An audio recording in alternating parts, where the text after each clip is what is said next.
Good morning, everyone. Please find your seats so that we can start. Welcome to day 2 of Arqus 2025 Annual Conference. I hope you all had great evenings and could enjoy the weather a bit. We will start right away with our third plenary session, which will focus on common digital infrastructures as tools and resources for European university alliances. Moderating the session will be Mireille van Poppel from the University of Graz.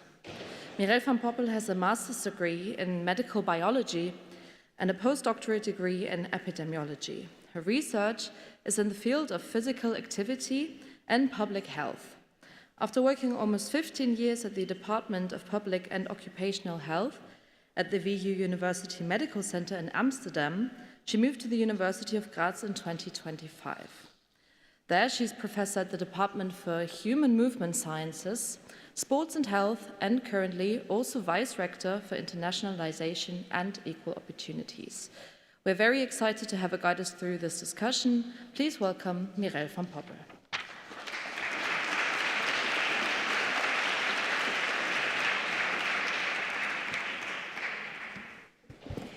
Yes, good morning also from my side. I've been in Graz a bit longer than since 2025, but time flies. I hope you had a great evening yesterday with a great dinner. I had a very nice evening with very interesting discussions about Arqus, of course, only work, but also other topics. So I hope you also had the chance to connect with other people again and to intensify your network, of course, only work.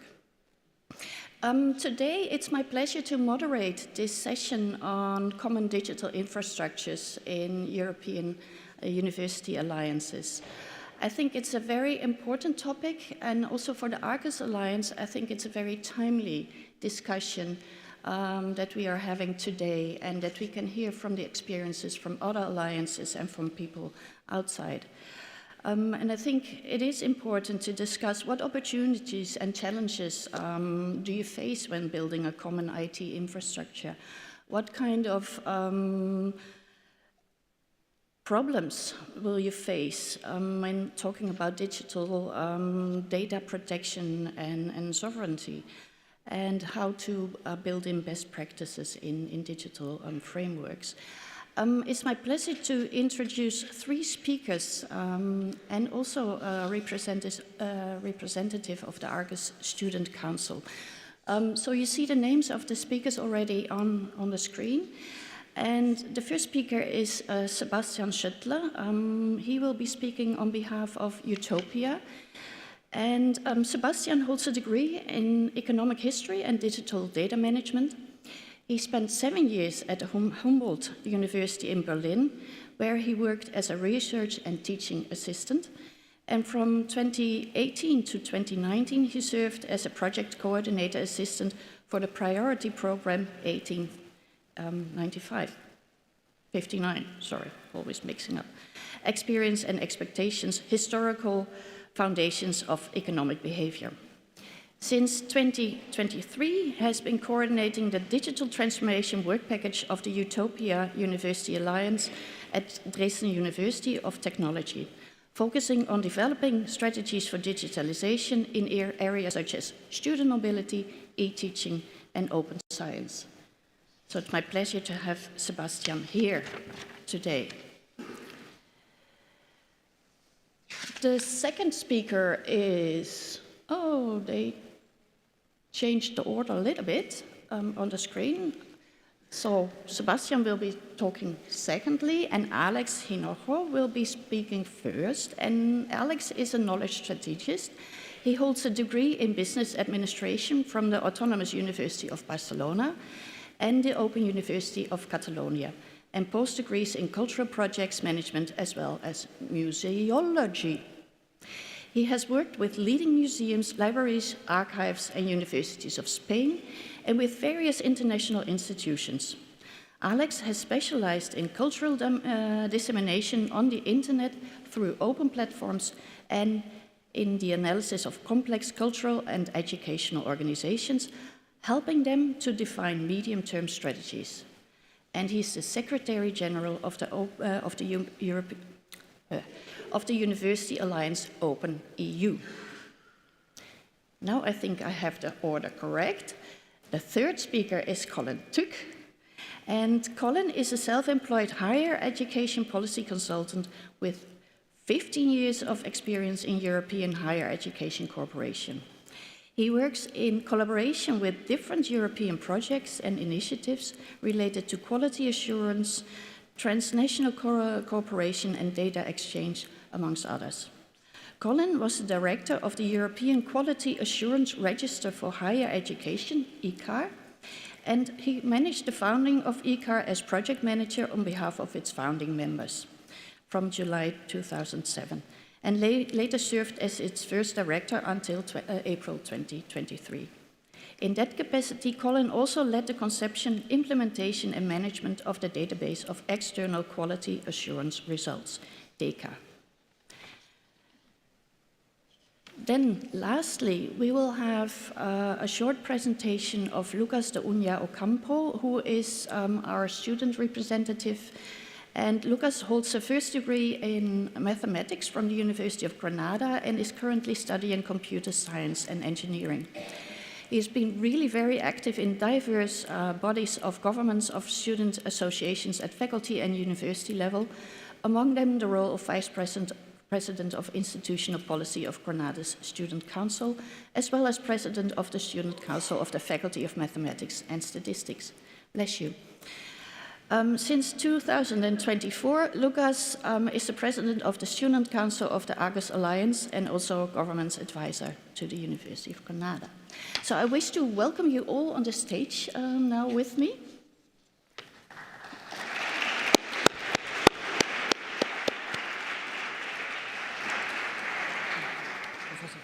Yeah. Okay.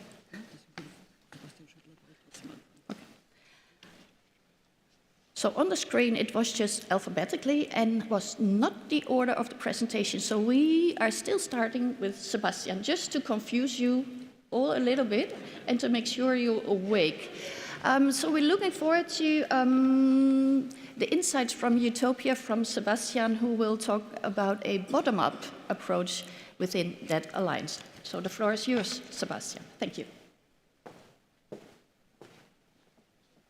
Yes, good morning from my side, and thank you for inviting me to this session. After yesterday, I had to go back to my computer to change some parts of my presentation.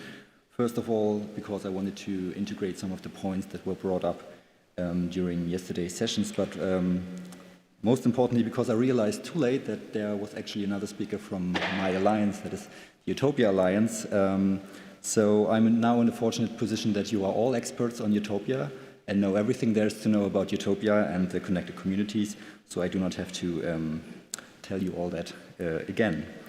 However, while Bal and Marco yesterday told you a success story of EUTOPIA Health, I'm afraid my story is not yet, at least, a success story. It's more of a, and I steal that phrase from you, Lucas, a solar la story. Soon, hopefully, to develop into a success story. However, sharing some insights on some of EUTOPIA's experiences in terms of digital transformation, sharing our approach and some of the challenges along the way, hopefully this will leave you with some insights, some useful lessons how to do it or how not to do it. I leave that up to you to decide. And if not that, maybe just some sense of comfort that we are struggling as much as everybody else. Though I hope to end my presentation on a very positive note when asking about the role that European university alliances can have and how, what their long-term impact on the digital transformation of the European higher education sector can be. So, of course, you're now all familiar with this, but I would like to add one more important aspect, that is EUTOPIA's general approach. That is bottom-up. That means the alliance is built on bottom-up participation, emergent processes, and community building. So, and this is reflected both in EUTOPIA's teaching activities as well as in our digital transformation efforts. So EUTOPIA does not necessarily impose change nor seeks to harmonize, but to empower local practices that can benefit from cooperation on a European scale. What does that mean for our digitalization approach? Well, first of all, digital transformation as a cross-sectional topic is organized in a sub-work package, and we have a working group with people from different backgrounds. So we have some IT managers, some, well, practically CIOs of our partners. We also have people more involved on the project side of things, like coming from the international offices or are involved in the learning activities, not so much with an IT background. So, and it's important to notice that we are not an alliance IT team as such. We are not developing, we're not coding or programming, and it was never meant to be. However, there was at some point the expectation that we would come up with all those tools ourselves. But the way this work package was set up, its goal was more to study digitalization principles and practices, exchange best practices, and foremost develop a strategy for the digital transformation, covering a wide range of topics from learning activities, open science, student mobility, research data management, and so on. So this was the task, and the idea that was given to us was from the get-go to use existing European solutions rather than developing anything new. So how did we proceed? Well, first, we ran a number of surveys on digitalization practices and challenges, one more general on digitalization strategy and IT governance of our partners, second one on student mobility with a stronger focus on the Erasmus Without Paper framework, and the third one on e-learning and e-teaching with a focus on learning management systems in place and other teaching-related platforms. So, and as you can imagine, people love those surveys, yet another extensive survey to fill out. However, it allowed us to gather some data and get an overview on platforms used, also explore potential collaboration projects, and most importantly, to get in touch with the right people, quote unquote, on the ground. And with these contacts, we created then loose, informal expert groups, using mailing lists, very simple, on some of these topics, for example, student mobility, where we could present topics that might be of interest to every partner and share best practices. For example, we recently had a session on the MREX process, which some of you may be familiar with, that is widely used in Scandinavian countries, Poland, of course, and the Netherlands. In these groups, we also coordinate and test ideas for collaboration. For example, we have like bilateral testing of EWP implementation between some of our partners. And when listening to Barbara's talk yesterday about formalizing informal networks, I realized that we somehow try to do the opposite. We try to deformalize the formalized project side of things, because we felt a need to stimulate more informal networks that really bring in people that have not been involved with the Erasmus Plus project, that are working on the ground in day-to-day activities, because we feel that these networks actually can express needs better sometimes, and these people need to be involved in any implementation if we just do not want to have like an extra infrastructure on top that is not used, like a silo solution. So in terms of achievements and interoperability, where can we put EUTOPIA at this stage on the landscape of European university alliances? And the interoperability working group of the European Digital Education Hub, which Colin will tell you something about later, recently came up with like 3 clusters. And each cluster describes how far an alliance has gone on its journey to interoperability, having either an emerging focus, a stronger focus, or an extensive focus on interoperability. And I think it's fair to say that at this point, EUTOPIA has an emerging focus on interoperability, as have 3 out of 4 alliances, so we're in good company. So we've been conducting system inventories, planning next steps, and most importantly, preparing decisions that will be taken within the next few weeks. But we're hoping to develop a stronger focus on interoperability as we are now going into this decision-making process and also some testing and implementation in the next 6 months. So what are some of our next steps? So currently we are in the process of evaluating various solutions for the Alliance and looking at some platforms. For joint learning activities and our digital campus, we are discussing 2 scenarios at the moment. a central solution, having like a separate EUTOPIA learning management systems, as many alliances have decided to put in place. But also like a second solution that's more decentral, where we open local existing infrastructure, existing learning management systems to be accessible for students and staff from other EUTOPIA universities. Then, as a general platform for collaboration, student interaction, and showcasing what EUTOPIA has to offer, right now we have our website, of course, with some functionalities in place, but we are now thinking about switching to the Agora platform, and I know Arqus has an Agora as well, but I think this is different. This is, in fact, has been developed by the AUPA-U collaboration between the EPI, CUR, and Unite Alliance. So this is interesting insofar as we have now here a platform, a modular platform that has been developed by alliances for alliances. So it's really interesting for us.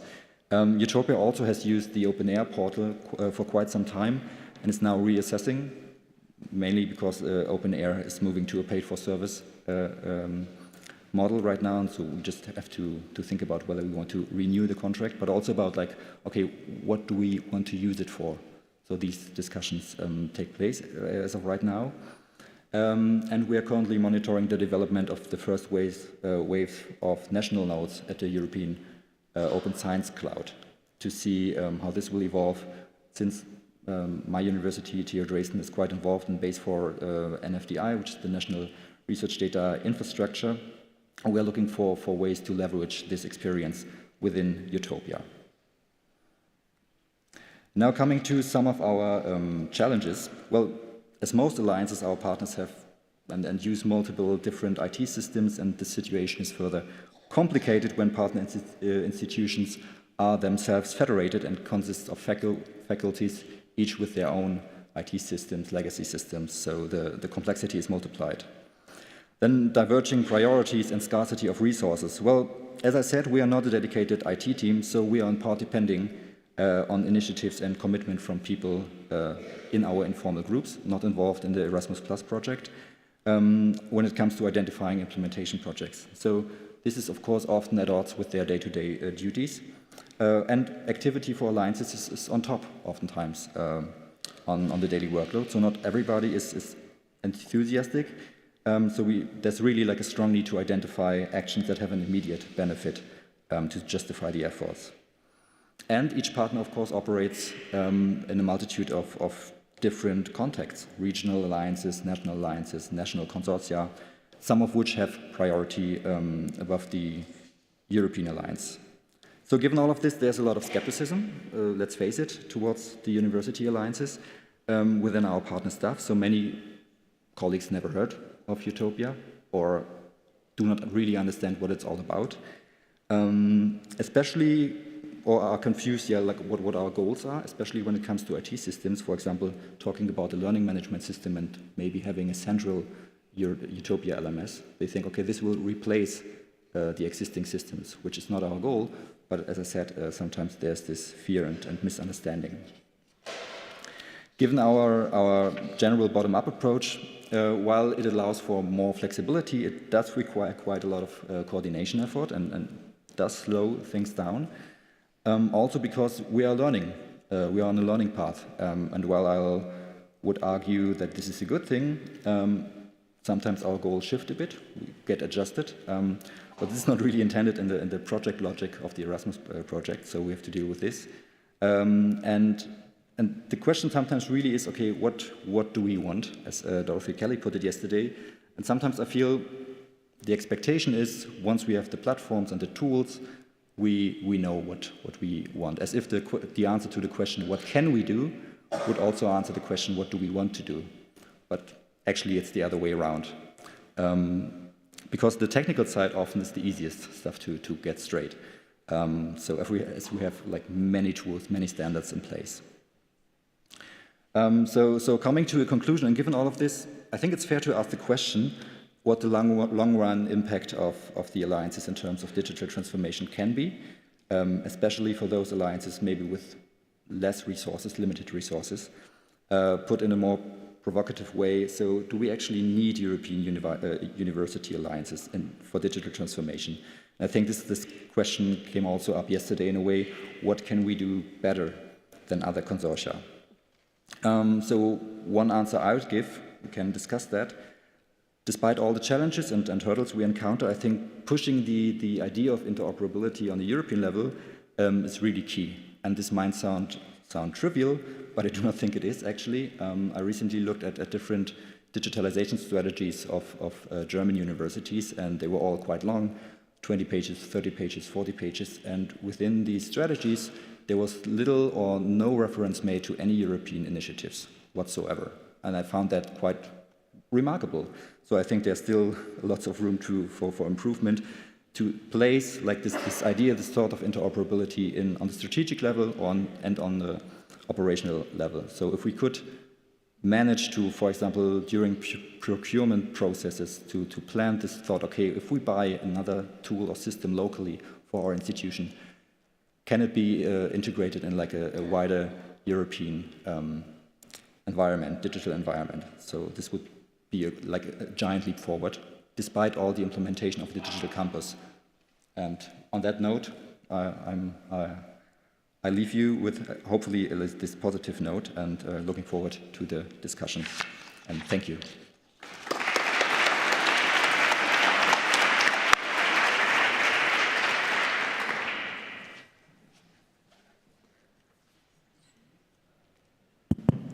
So thank you, Sebastian, for sticking to time absolutely perfectly. And then I would like to give the floor to Alex, who will be speaking on behalf of a different alliance, Open EU. So go ahead, Alex. Thank you. Good morning to all. I'm Alex Hinojo. I come from the Open EU Alliance. We are the new team on board. We just were approved on December. So we just, I don't have many experience to talk to you, but I have kind of a dream of which is our approach and what have we done so far. Okay, this is Open EU. It's the Alliance for Open Distance University. Most of us, we are online by default. So we've been dealing with tech and interoperability for decades now. And we're kind of used to that, and we hope we can help the whole Alliance ecosystems. Also, there are some partners, and you can check the whole list here, obviously, in our website. Which are our common values? Quality, equality, diversity, inclusiveness, environmental sustainability, ethics, integrity, open science, and innovations. This is key for us. This is the more difficult part to find a common ground of agreement. Why? Yesterday we were talking about crossroads.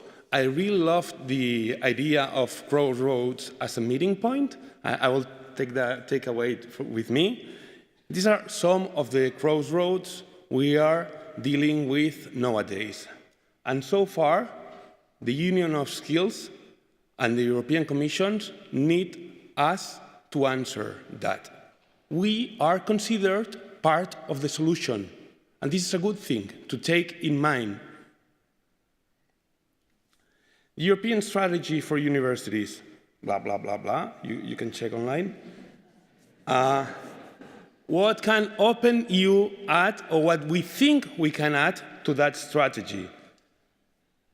A robust, inclusive, and greener digital dimension on higher education. We've been there for 2-3 decades now, and we can help the others. We've had most of the debates you are having right now. Also, we are dealing with interoperability. It's a must for us. It's a yes or yes for digital institutions. Also, obviously, we are quite more used to integrate emerging technologies, say it AI, say it whatever thing comes tomorrow. On the other hand, lifelong learning, it's a thing really repeated at the Commission. Our diversity of students body, our average students has 36 years, and 84% of our students work and study at a time. Commission has said, future is changing, jobs are changing, and people should and need keep on studying at the long of their lives. So we are prepared on that, and we can help the whole Alliance ecosystems on that. Also, in matter of accessibility, lots of our students come from rural areas and places where there's no universities. And this is also a point for facilitating higher education to all at a European level. It's something we need to take in mind, and as said, we can help everyone here. Now, let's talk about interoperability, that magic word. Interoperability is not only about tech, it's also about organizations, peoples, and mindsets. Mindsets are the key word here. Yesterday we were talking about establishing a new legal entity for dealing with IT. From my point of view, or from our point of view, the alliances have come for transforming universities. The biggest transformation is inside ourselves, as in any single journey that our colleagues were talking about yesterday. Alliances should transform universities, and we need to find agreements. It's very difficult to find agreements. That's the difficult part. The technological part is easy, as far as you ask the IT team what you actually really want. And this is the difficult part. The alliance strategy is the university strategy. If not, you have a problem. Alliances are not something on top of the university strategy. If we don't make our people, everyone in our universities, understand that OpenEU, in my side, it's a core strategy of work of Open University of Netherlands, of the other universities on our alliances, we are not doing the right work. This is our approach here. This is a very lovely map that was mind-blowing for me, done by Luis Alvino from the Universitat Rovira i Virgili. This is the landscape for education and lifelong learning. Lots of different DGs are trying to put solutions on top of higher education. There's a lot of people trying to fix our problem. We have shared problems or shared challenges. We need to be aware of that, reuse it. There's a lot of public money spent here, and we don't need to reinvent the wheel. Just need to listen, read, and learn. That's kind of an academy thing. Okay, so which is our approach? We have 65 alliances. Our challenges are shared, and this is precisely what the Commission asked us. Learn among each other, share, and find common solutions. On the other hand, alliances are the path, not the destination. We don't need to universities had the tendency to get complex things and complicate things. It's trying to make things simple, trying to change the university, not build on top. Probably we don't need a legal solution for something that it's just like, let's change our own institutions. Let's bring our IT teams together and make them told until they find an agreement. Once they find an agreement, we will build on top of that.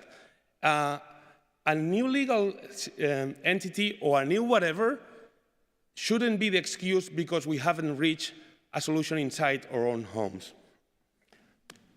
On the other hand, best tech is transparent to the user. That's our approach with technology.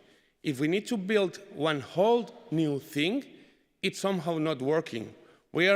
Most of the people here are not from Germany today, or some people is not from Germany. Most of us are using roaming. Roaming is a transparent technology. Why? You just call your center, your company, activate roaming, that's all. I don't care how do they deal with the German company or my country's origin company. I don't care. It's just good tech is transparent to the user. And we need to get where communities are. If we create new portals, new places where our students, where our researchers, where people are not there, you need to create whole new channels of communications which are very, very difficult to apply to. We need to think the alliances should penetrate into the universities. In my dream, when we talk about joint degrees, whatever new projects we jump out with, they should be in the central, just in the regular website, as any other offer. If we're trying to create new spaces, it's because we are not comfortable or we are not dealing with the people in our own organizations. And this is the difficult part, dealing with people. That's it. it's very important to make sure that everyone perceives there is needed on this, because the Alliance is the core strategy of our universities. Everyone is needed. People from manager, people from IT, people from the research grant department, they need to know that we are joining and we are dealing with agreements, we are changing our positions because we are interacting with other organizations. And now, some examples of what we are doing. I will try to, we just started, so I don't have many things to offer, but if we check with lifelong learning, one of the things we have started drafting is this student guidance related to the EU labor market with the Open EU GPS tool. This is something that helps the students to compare their skills with the labor market skills and with the offers of our universities. We're trying to help our community. Where do we do this? In the general website.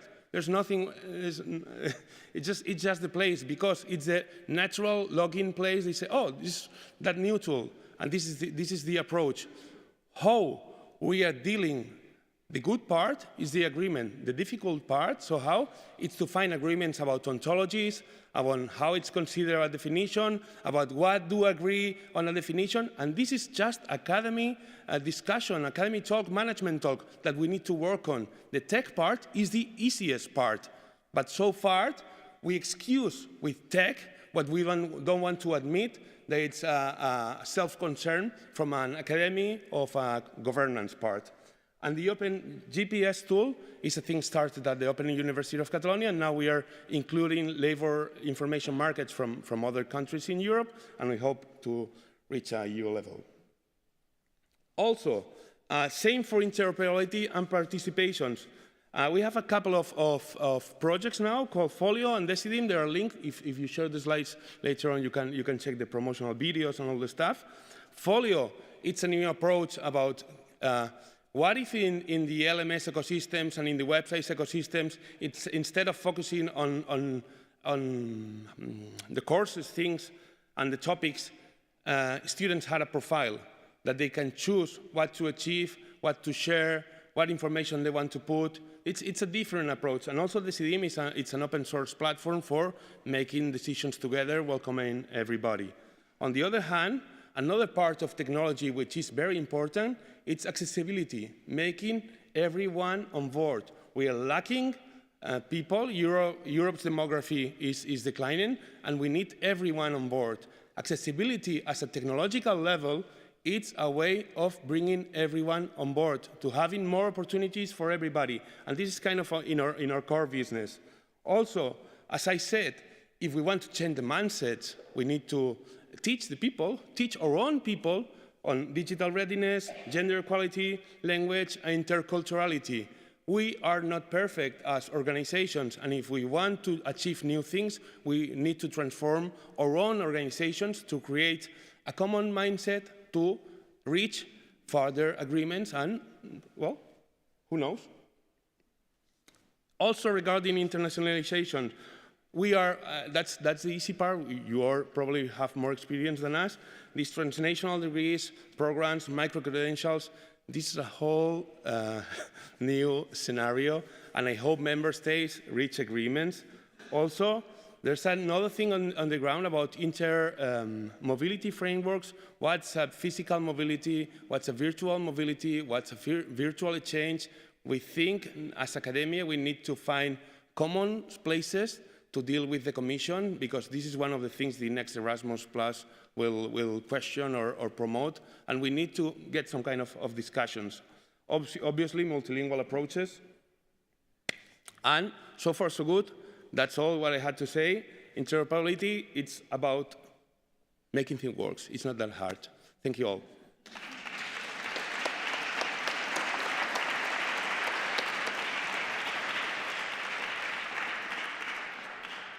Thanks very much for that very lively and energetic speech. I would like to give the floor to Colin Tück, yes, now, who will give a more of an outside perspective as a consultant.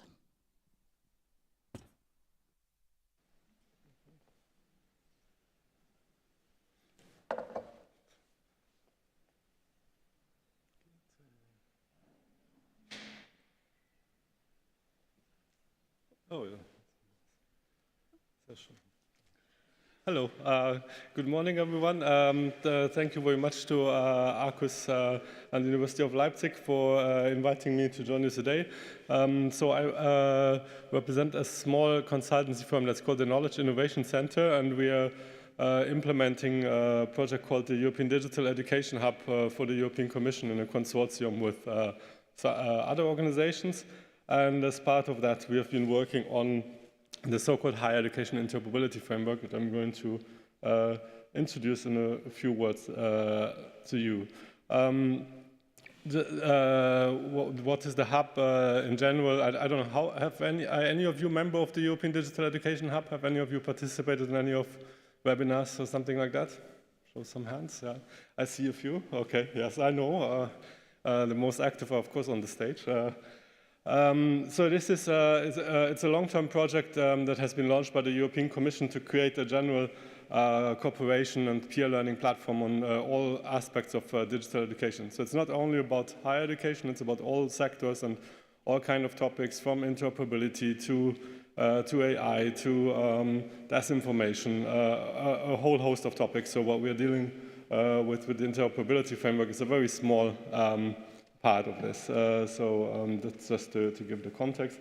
By the way, I might be rushing through a bit faster through some of the slides, but I'm sure they will be available afterwards for reference. So there's no need to explain too much about the context, I think, in which this interoperability discussion has started. Of course, the European University Initiative and the alliances were one of the main triggers for this, because, of course, all your and other alliances work plans in trying to establish inter-university campuses, of course, have really exposed a lot of the interoperability changes we have. And also the idea of the Commission in asking us to focus on interoperability was to use the alliances as a test bed. The one thing I would like to stress here, though, is that even though the practical work has been focused very much on the interoperability within alliances, but that is only in a way the first step, and the perspective has always been that we shouldn't only think about interoperability within one alliance, but we should also think about interoperability between alliances and between higher education institutions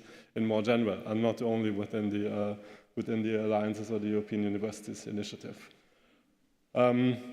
The vision that is guiding this work on interoperability is that, of course, in an ideal world, we really want to see seamless cross-national learner journeys across Europe, where people can freely move between universities, can do their degree in one university, take some micro-credentials in some others within the alliance or outside the alliance.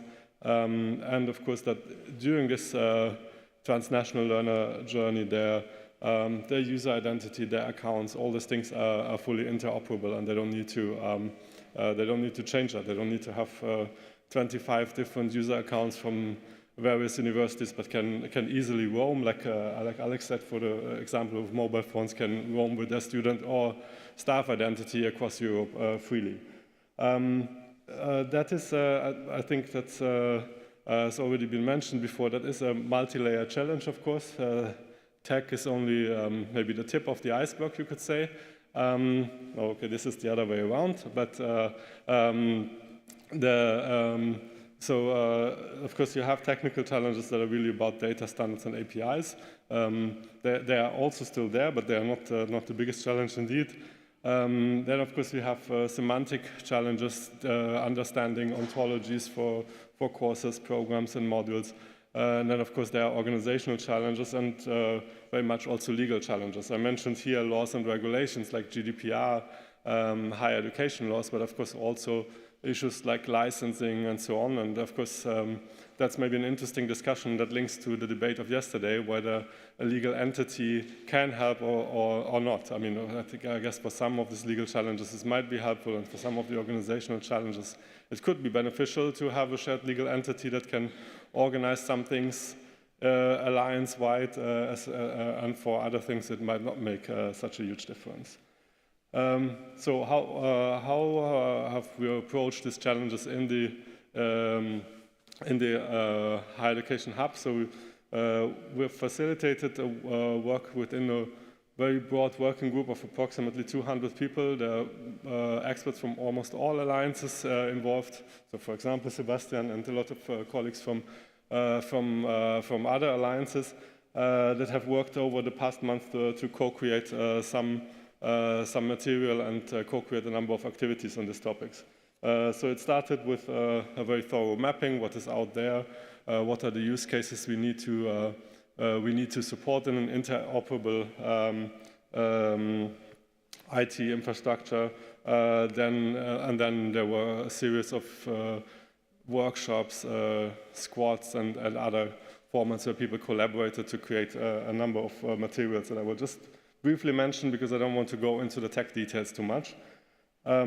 Just to explain what are the use cases that we have had in mind in the interoperability framework. It's always been guided by the learner journey, which we generally visualize as a cycle where people start with orienting themselves about study offers, apply, enroll in a program, follow up education or learning process, and then of course end up with in this case, of course, ideally digital certificate of their competences and their learning achievements.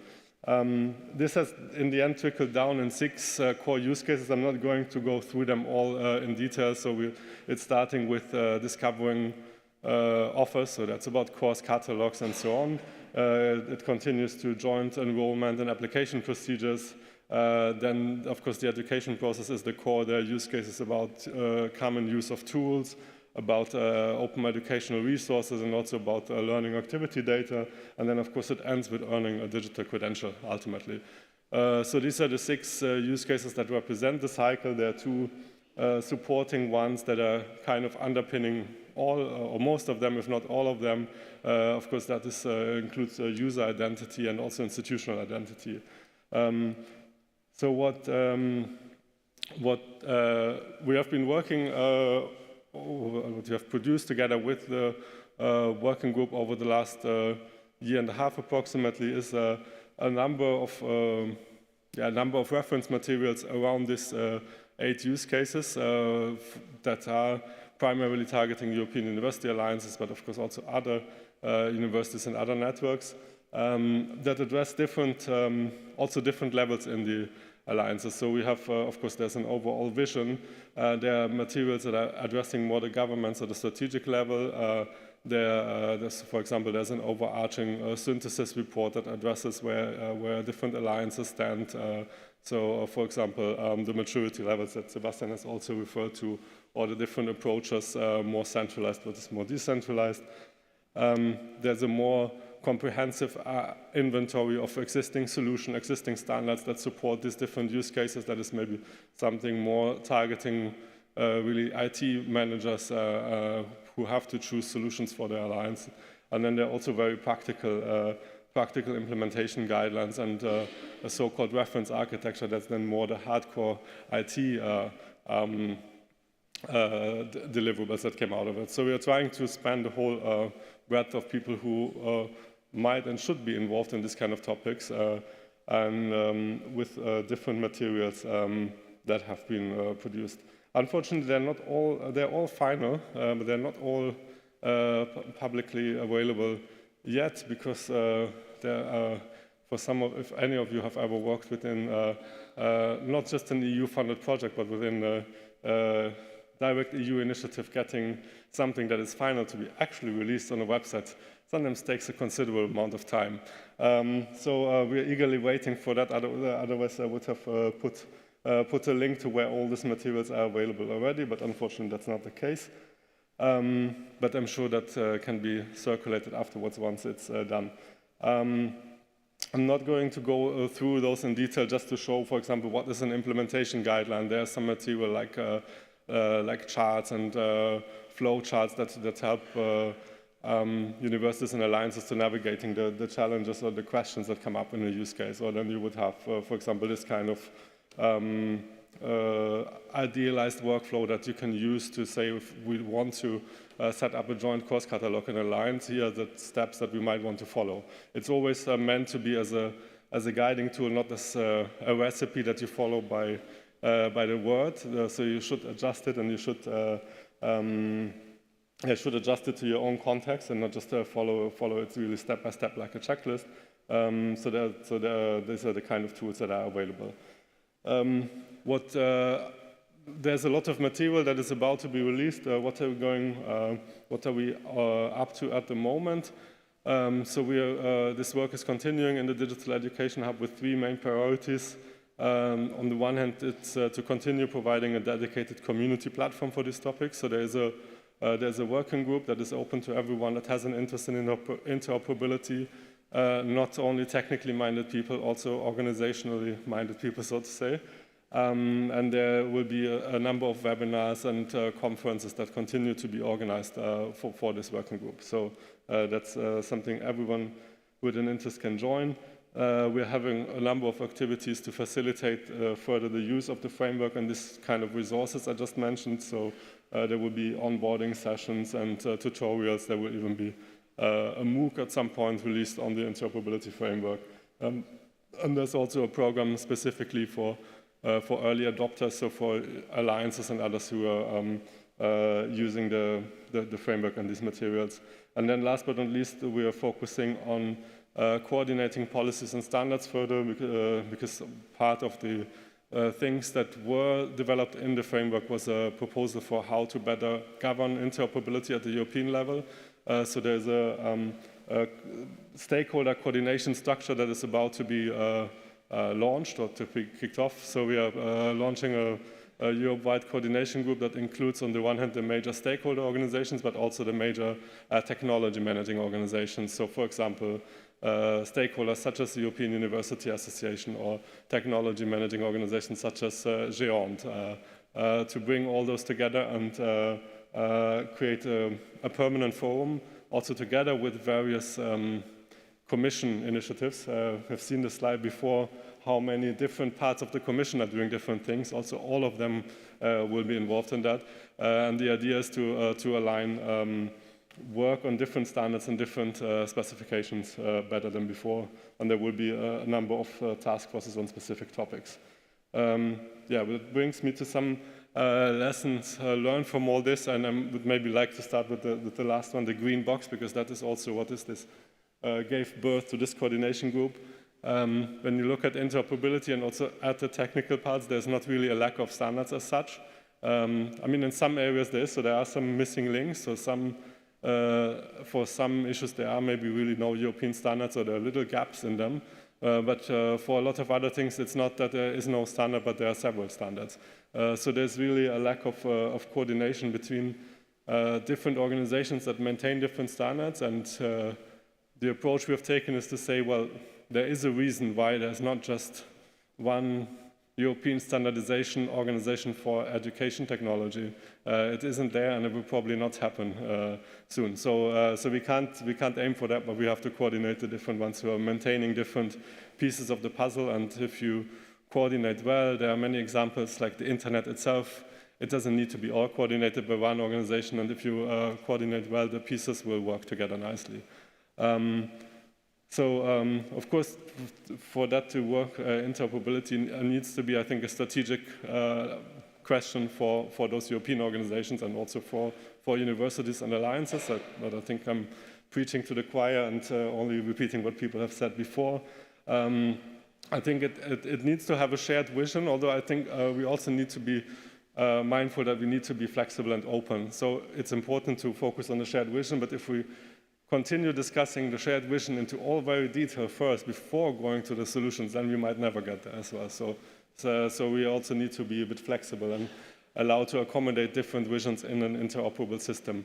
Let's say not everyone who drives an interoperable road has the same vision or the same idea behind.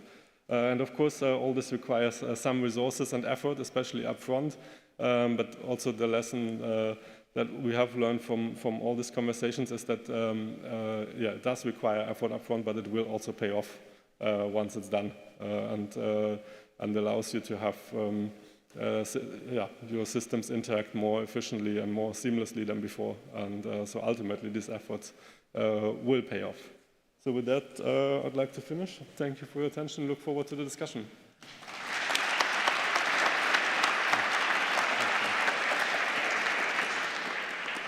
Thank you, Colin. And our last speaker will be Lucas, who will give the student perspective on this topic.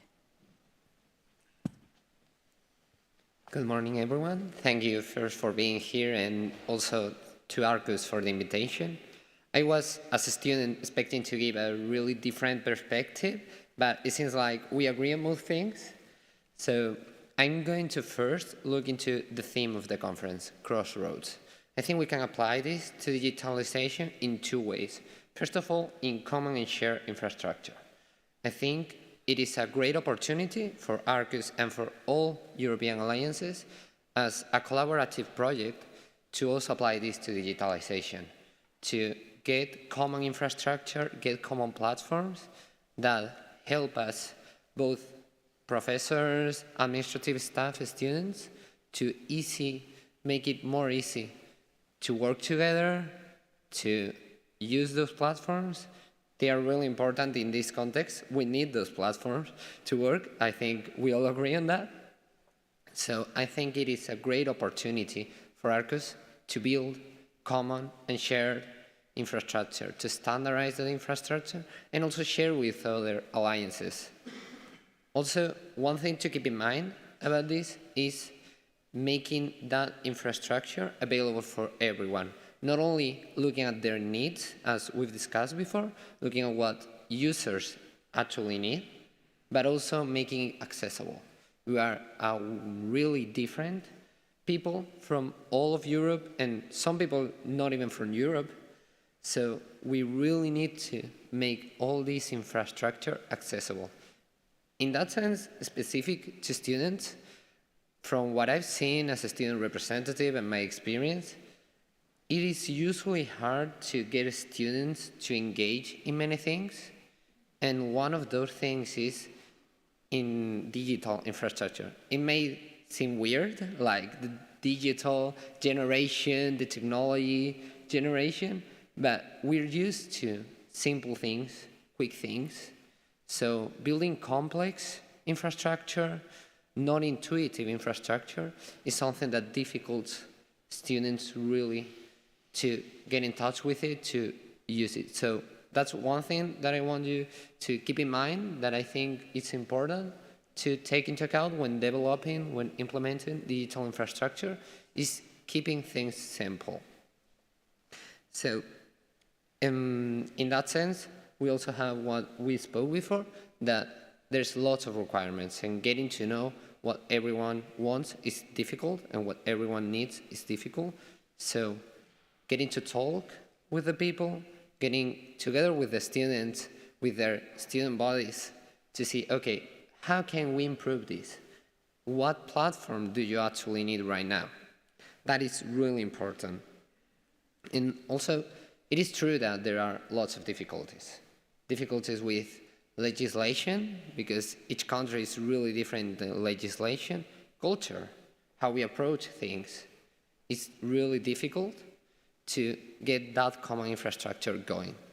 And in that sense, I think it could also help using existing solutions. There are lots of existing solutions, European specifically existing solutions, that I think we can really use them, and it will help to foster collaboration and digitalization in alliances. We're not developers. The alliances are not here to develop new technology, so we can really make use of that existing technology.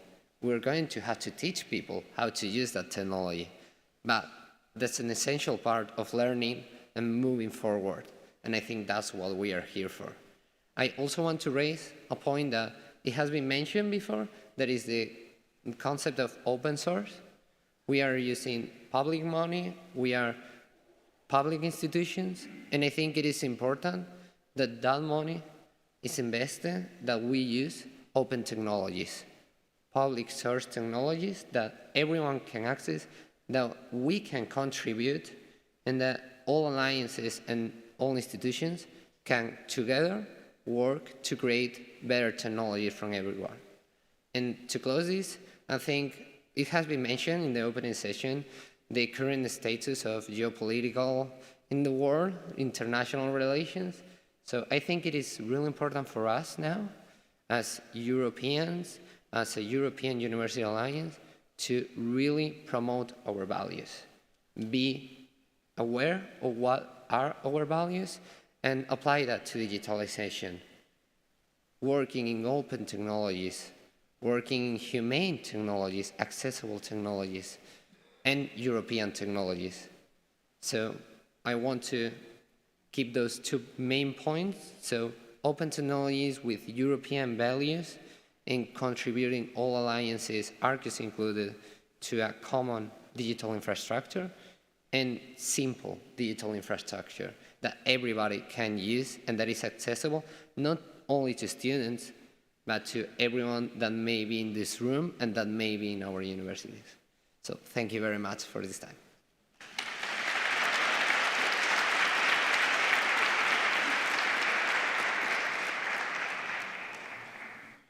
Thank you, Lucas, for that insight from your perspective, student perspective. So now the floor is open for questions, but when you think about, or while you think about some questions, I would like to quote. I wrote up some really great quotes today, but before I do that, I also would like to thank all speakers for really sticking to time absolutely perfectly. I think this is the best panel ever, really. But to the quotes, keep it simple. I think that was a common theme. Keep it simple. Open technology, humane. I think I really like that aspect as well. Humane, accessible, open technology would be important. And I think it's quoting two different people in one line. The technical stuff is the easiest, but dealing with people is difficult. I think that was also more or less a common theme in all the presentations. And I think that's something that we have to take on board within our own Arqus Alliance as well. Yes, and what else did I wrote up? Yeah, okay, and that was from the first speaker, from Sebastian, that actually the first thing in this topic that you need to do is identify what you want to use the tool for. That needs to be the first question. If I may put that question back to the speakers, did you already answer that question in your alliance, Sebastian and Alex? And do you have an inventory of solutions, Colin, of how to deal with people? So those are different questions to you, but let's start with that. Sebastian? Well, yes and no. And as I said, we are on a learning path, which understandably so. And I think it's good that some of our goals are developing, so that we are not, what we have written 3 years ago is like written in stone, and we have to stick to it. Some things work better, some things work less. However, we can, and Colin, I think you mentioned that that we cannot wait for everything to be given to us and then just deliver our side of the part. I mean, when we say tech is easiest, we have to be careful not to shift responsibility too much. So at some point, for us it was also a milestone. Last year we have written an action plan, trying to identify the most important points from our side, and redirecting them to the Board of Presidents and to all the stakeholders in the Alliance, saying, okay, for this we need to have a decision soon, please sit together and do that. And as I said, within the next few weeks there will be some committees, meetings, where these questions will be talked about, and I think once we have those decisions, we can move on. So you're sitting with the tech people and, let's say, the decision-making boards together in one room and, yes, well, online room probably. But anyways, having time to really discuss this in detail. Yes, just specifying the question, for example, with the vice presidents for education regarding learning activities. Okay, how many students are we talking? What do you have in mind? What is the perspective? And then here are the two scenarios from our side. This is our estimate for costs, please like give us your preference, and then we can go from there. Thank you. Alex? We are on the day after of the grant agreement, let's say that way. Grant supports everything, and then when it goes to execution, it's like, well, what do we actually want to do that? And we are starting our talks between our pedagogues and our technologists. So because sometimes there are misconceptions on assumptions and expectations. On one, you have a magic word, and then it means a different thing for everyone. And then before starting to develop anything, we're just trying to make sure everybody is expecting more or less the same from a diverse point of view, but everybody's expecting the same. And now we are just in the middle of the discussions, and they are not easy discussions. Good luck with the discussions. Colin? It feels a bit like we are the biggest nerd club here, saying like, oh yeah, tech is easy, but people are so difficult. But about the question, is it, do we have a toolbox or like an inventory of tools for dealing with people? Well, yes and no. I mean, of course, it's not such a maybe straightforward list of tools like technical standards, but I think there may be no tools that would solve all your problems at once. I mean, a lot of things I think just have to be solved within an alliance or within a group of organizations or wherever the problems arise. But I think there are also some tools that can be helpful, and maybe a lot of the material that has come out of this interoperability work is rather management tools than technical tools. And there are also some existing things. For example, there's the higher education reference model where you have at least a common language. So it doesn't solve the problems as such, but you can use it to have a common language, or you can unite behind maybe a common vision that has been crafted on interoperabilities, and then maybe it does make it a bit easier if you can relate to some European framework or agreed vision that you don't that you kind of can take for granted, or maybe everyone can unite behind, and you don't need to start every discussion from zero. Okay, thank you.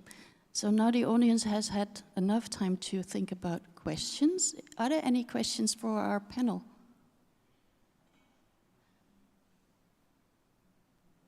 I don't see any hands yet, because I think everybody is trying to figure out what is this first question, or the answer to this first question. What do we want to get out of this tool? There's one. Thank you. Second row here.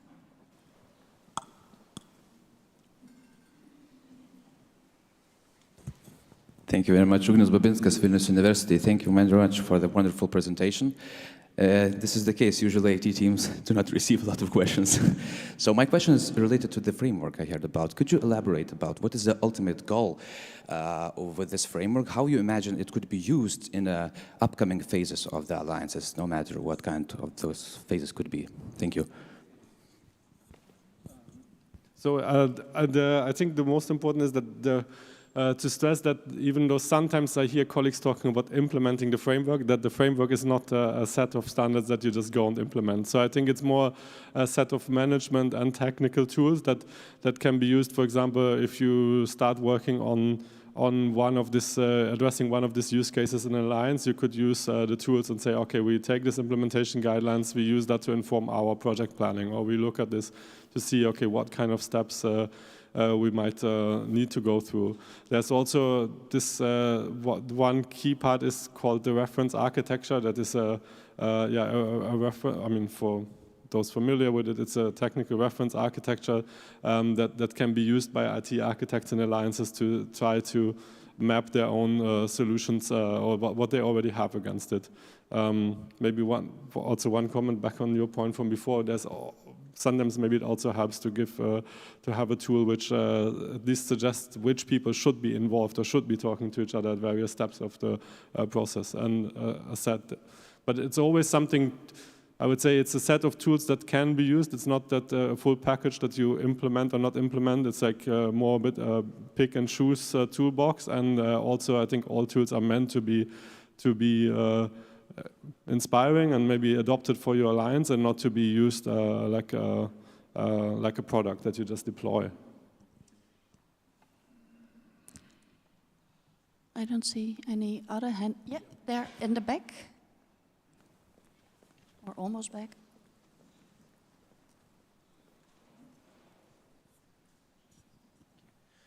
Daniel Wagner, the University of Graz. I come from a place where I study science in Graz, and that's a joint degree program between the University of Graz and the Technical University of Graz. And so I have experience with common digital infrastructures and not necessarily good experiences. The systems don't work together very well, and we've heard a lot of stuff about interoperability. We need to communicate well between each other. And it feels like it doesn't work in Graz between two universities in one city who share 15-degree programs. So does anyone have any experiences of it working on a larger scale? Because from what I know, it hasn't worked so far so well. So any help for Graz there from you guys? I'm afraid not. We have to struggle on. Or Alex? We can, sir. My point is, if joint degree comes from the international area of the university or for a manager area of the university, and does not include the IT team from the scratch, then you get this kind of, sometimes, let's call Frankenstein-like products. Like they are like, yeah, at the end, next month you need to deliver an IT joint program in blah, blah. And tech team says, what? You could have asked me because there are many issues to get to there. And there it's a part of internal communications on saying that the alliances and the alliances projects are at the core of the university, not on top. Sorry, they are not an overlay of the university. They are the core business nowadays, and we need to build that on fire on our brains to make everybody join on this. Yesterday, some colleagues were saying we are 50,000 members in our alliances, and probably 5–10% of the teachers are aware of it. That's the worst case scenario from my point of view, both from manager point and also from research and teaching point of view. We need to make sure everybody's on board. I think that's a very important point. Colin, you want to respond to that? Yeah, I mean, I don't know. I don't know about Graz. Maybe you know better. But but I just want to say that I'm sorry to hear about Graz. But I mean, I also know that there are some positive lighthouse examples. I mean, also there are some countries where I think you have fairly well interoperable systems between universities, at least on a national scale. So at least that's the kind of message we get from Sweden, for example, and Norway. So I think there are also some positive examples. So, but I will try to figure out maybe from you and other colleagues later on why it doesn't work so well in Graz. That's for the coffee break. Lucas, yes, please. Well, it's not an answer, but what you've just said can really be an example of a use of what we were speaking of, interoperability or common infrastructure. If you were to have a common infrastructure, and I guess the Technological University of Graz is in an alliance, so maybe Arqus and that alliance can take a look at it. If they were to have a common infrastructure or an interoperable infrastructure, it could really help in this because you could share the data of the students between the two universities, so you don't have to have it like registering this university, but in a month registering this university, and in this university you have to register signing a paper. So if you have that interoperability, this is an example where it can really help to ease the process, any process, for both the students and also maybe teachers that have to teach in those degrees. Thank you. I have to laugh because I see all the colleagues from Graz laughing about this. It's a long-standing problem, and we all know about it. But that's our own private, let's say, local issue. Actually, if there's not a hand at the moment, I think related to the point you're making, I wanted to ask the two alliances as well, and also Colin, how much do you integrate the perspective of the students? Do you really talk to students as well in your process, in your decision making?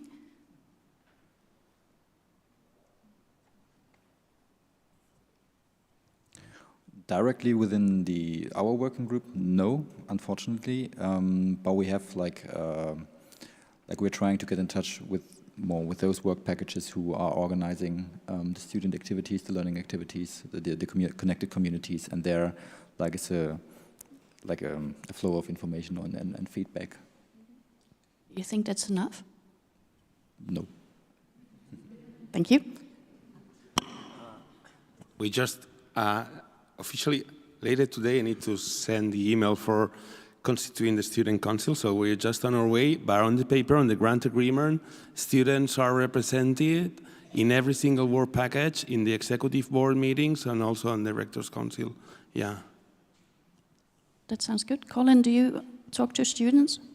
Yeah, well, in general, of course, but also in the context of the hub. I mean, we do have, for example, the European Students' Union and also, I think, the Erasmus Student Network represented in the Higher Education Interoperability Working Group and in the coordination group as well.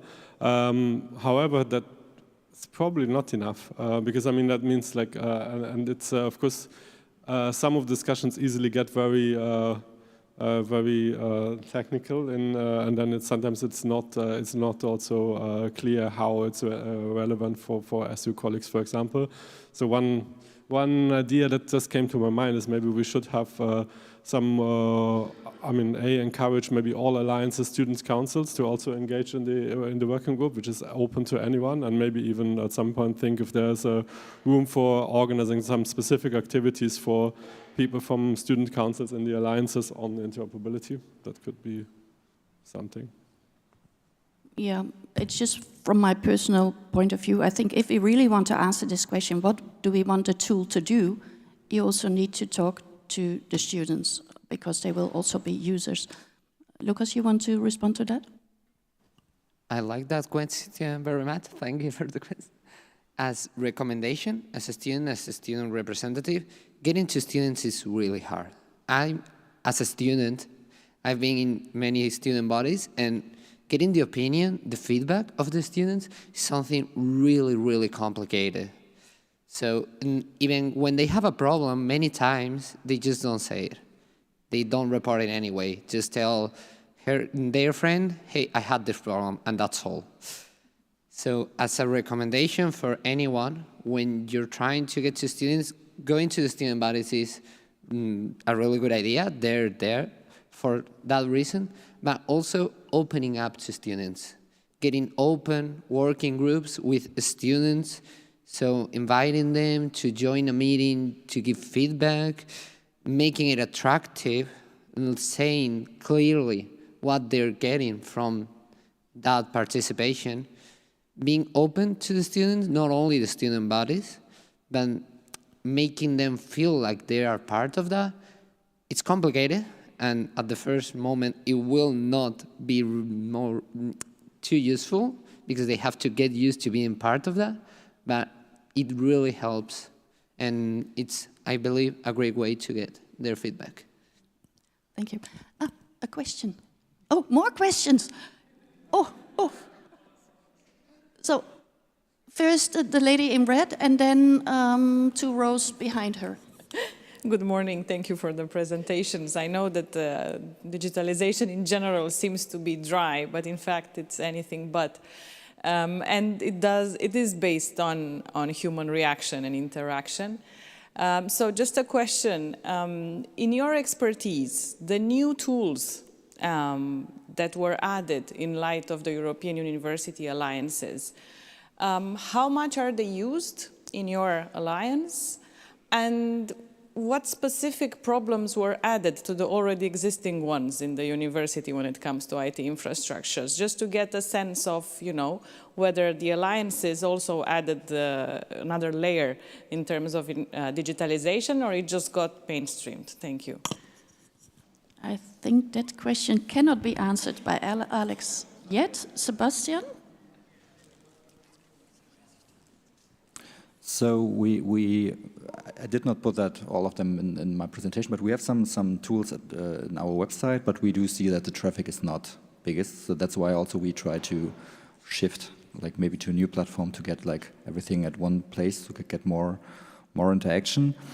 I think within EUTOPIA, not seeing like additional problems. I think more of like additional questions or use cases brought to different units in my university, and I think that also is what made me like choose my final message in a way. When, for example, talking about learning management system and opening up, I went to our teaching department, digital teaching department, just asked them the question, would this be possible? And they were, yeah, sure, no problem, but nobody ever came to us with this proposition. And this, I think, what alliances can really provide, like new use cases that have not been before. And then I talked to a colleague, just to give you an example, who is involved in a joint degree with other universities outside of EUTOPIA. I was explaining our plan regarding EUTOPIA, and she was like, excellent, this is something we could use immediately. So it's like, I see more like synergies coming up with like use cases outside of the alliances. So.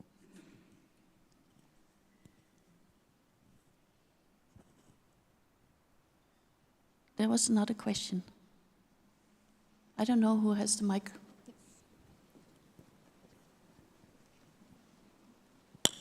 So, well, actually, I have a remark and a question. I'm Renata from the University of Graz. The remark would be, in order for the IT people to work properly, there's also a lot of basics in the back. So I think it's a very good idea that now the data protection people from all 9 Arqus universities will talk to each other, because data protection in place is a basis for what we need to work.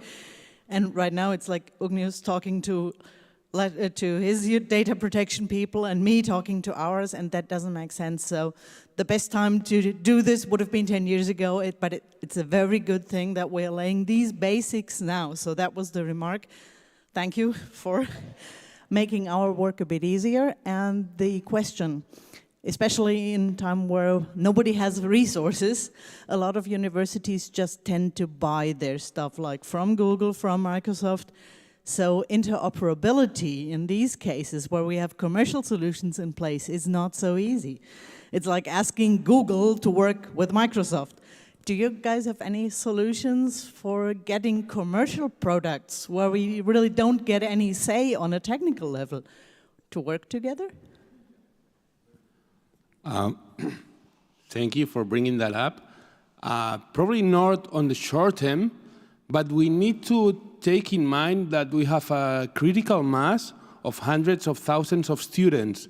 If in any other business, if you come to the whatever delivery sector, when you have this critical mass of customers, you can ask your providers to say, let's do that thing.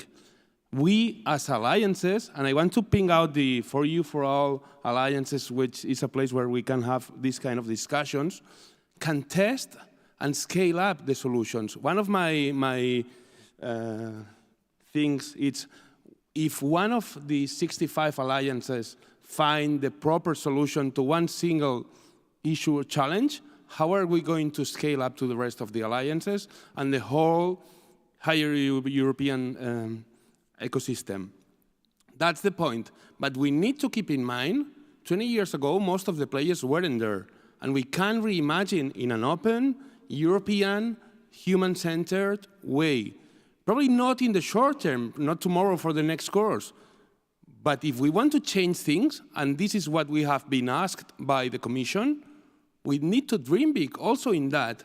And I don't agree there is lack of money. We're spending hundreds of thousands, even millions of euros in licenses, in IT, in among us.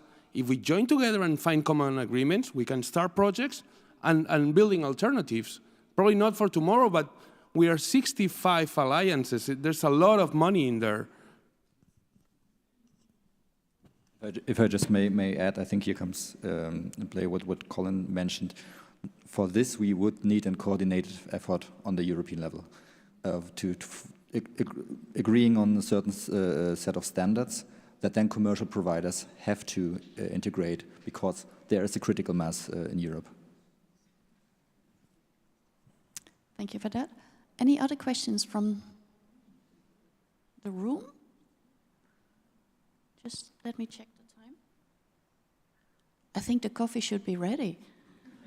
So I would like to thank all the speakers talking about a topic that most of us don't know anything about, making it understandable and making it about people. And so thanks again for this discussion and for your input. Thanks.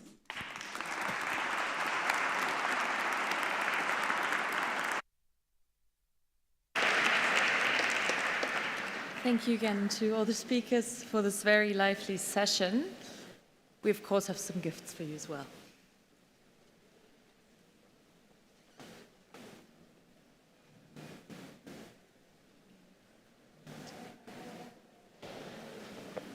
Please wait 1 second. Before you leave, I have a few announcements to make.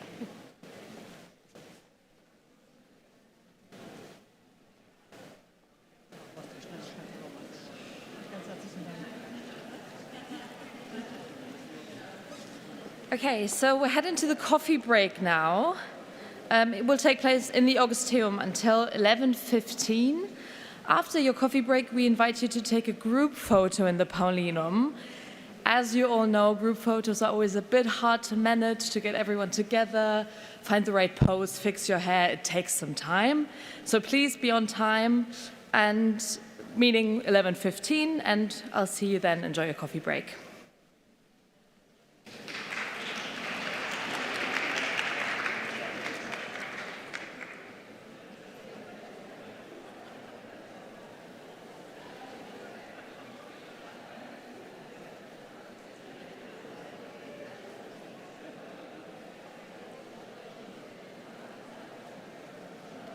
Aber eigentlich wollte ich das noch mal unterbringen. Also mir hat das echt geholfen.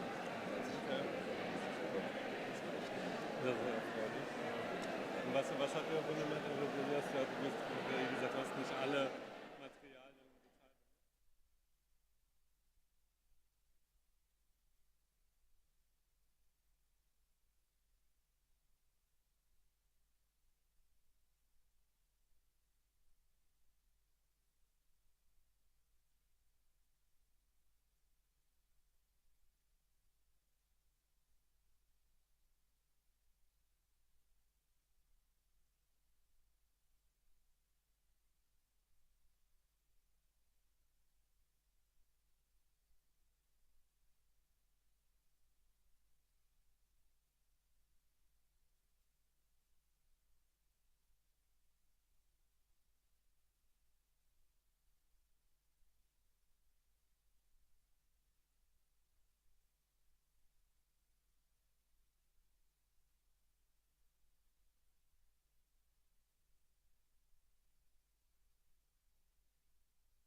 So I'm connected. I wonder if I can also share screen, which is what I would like to do.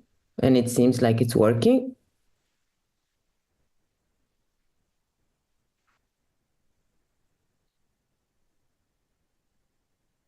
Ok. Vabbè, allora io sono già, lascio la connessione aperta.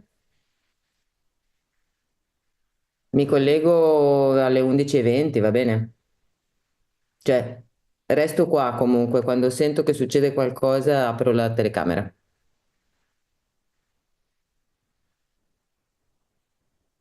L'unica cosa, scusami, l'unica cosa è che io adesso qua, non so se sia collegato con la sala e non so se li sentano. Cioè se l'audio, io vedo, no, vedo una slide coffee break and group photo.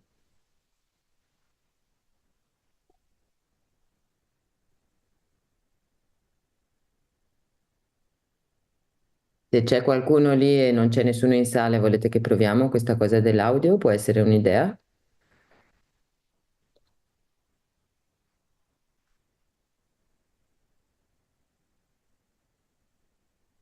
Vabbè, in ogni caso, insomma, a me sembra che sia tutto a posto, poi come sempre avremo le sorprese tecnologiche. Ascolta, mi lasci il tuo numero di telefono, il diretto, 740. Va bene. A dopo, ciao. Grazie.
hier das Mikrofon an, ist nicht das alles, was wir sagen.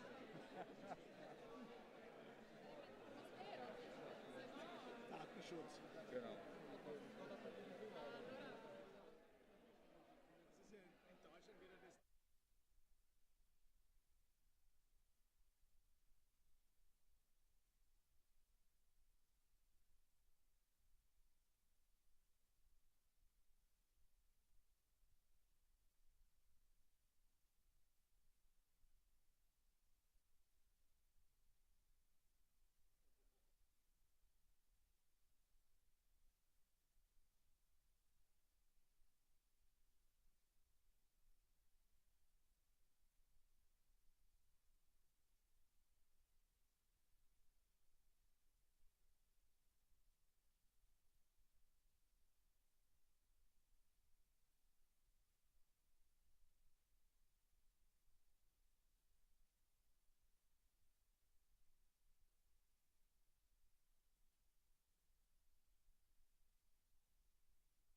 Okay, everyone, welcome back. Is this, hello? Can you hear me? Yes. Please find back to your seats so that we can continue.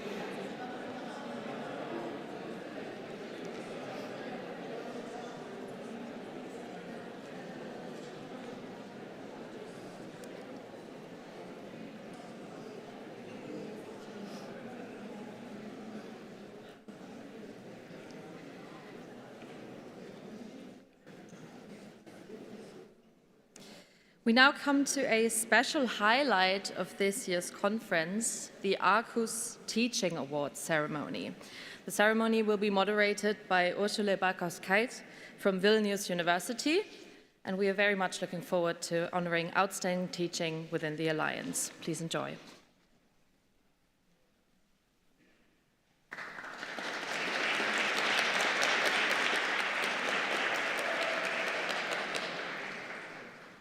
Okay, I hope you can hear me as well. I'm not great with IT, but we will see. So, dear and esteemed Directors Council, conference guests, Arqus community members, and beloved student representatives and ambassadors, thank you all for being here. It's an immense honor to be able to present this award. As a student, it was really fascinating to be part of the review process of these outstanding applicants, as each applicant seamlessly strives to create an open space for student self-expression, self-reflection, and academic improvement. Most importantly, the applications this year highlight the necessity of creating a collaborative study environment which requires both student and teacher insight in order to develop a sustainable European higher education standard on learning in each classroom. So just to quickly review about the review process and the judging process that we went through as the jury committee. Initially, we received more than 60 applications from our community. So in the first step, member universities nominated up to 3 finalists from each university, which resulted in the overall number of 24 finalists, who were reviewed by the Arqus Teaching Excellence Award jury, and comprised of educational experts, leaders nominated by the Arqus community, as well as me and my colleague Alicia as the student representatives.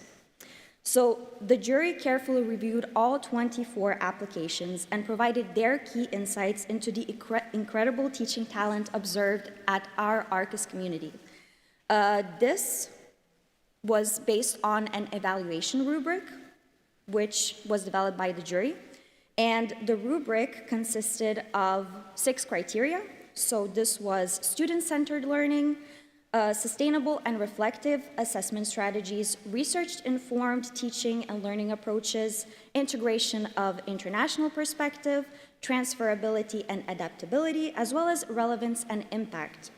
It was truly inspiring to see how teachers across our alliance thoughtfully incorporated all of these aspects into their teaching methodologies. This also impacted us as students in order for us to better understand how can teachers provide a safe space for growth. The teaching talent of the Alliance is truly profound, as this year students were invited to take part in innovative approaches ranging from the study of crime scenes through the use of virtual reality tools to building sustainable architecture using 3D models. It is incredible to see the wide variety of methods and strategies that were used this year. These examples must be celebrated by our community and must be visible for all to see. However, since this is an award and we need to choose the best of the best, I will have to present the 2 chosen outstanding applicants this year.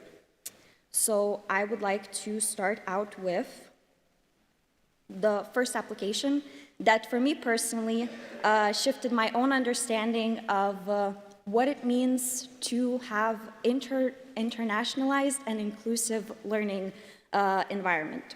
So this year, what I would like to pronounce regarding the first winner, she tackled concepts such as gender inequality and sustainable communication strategies through the lens of global issues today. The initial words of the application was, "The course builds on the students' personal backgrounds and knowledges." This already, for me as a student, incentivizes us to explore this as not only a course, but rather as an open dialogue that the teacher seamlessly invites their students to take part in. We would like to congratulate Claudia Padovani, University of Padua, Department of Law, Politics, and International Studies. So let's applaud.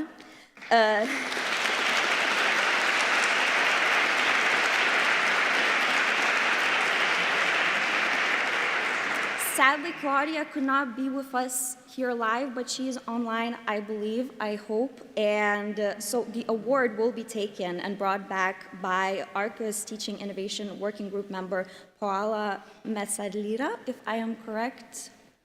Yes, great. I see a nodding face somewhere in the crowd. No, yes. Okay, good.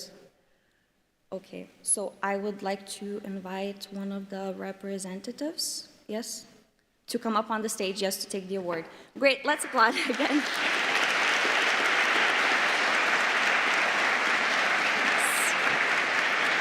So, this will be the certificate.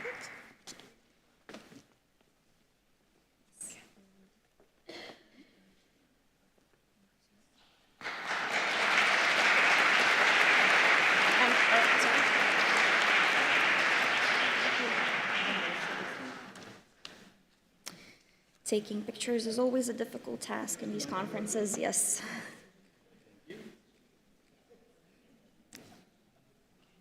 Great, thank you so much. Yes, thank you. Yes.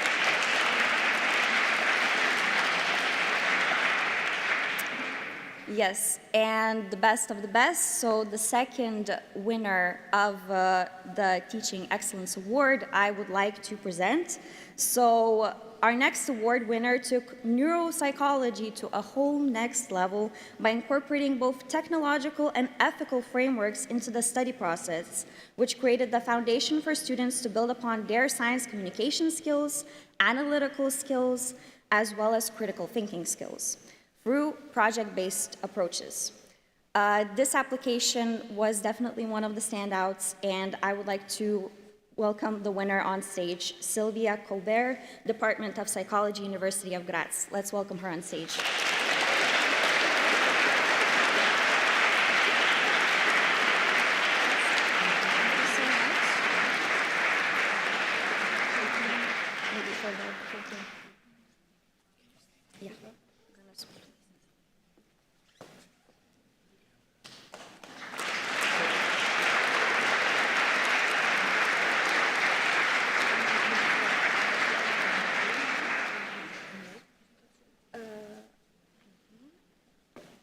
And we have presentations of the winners, if I believe so. Yes? Okay.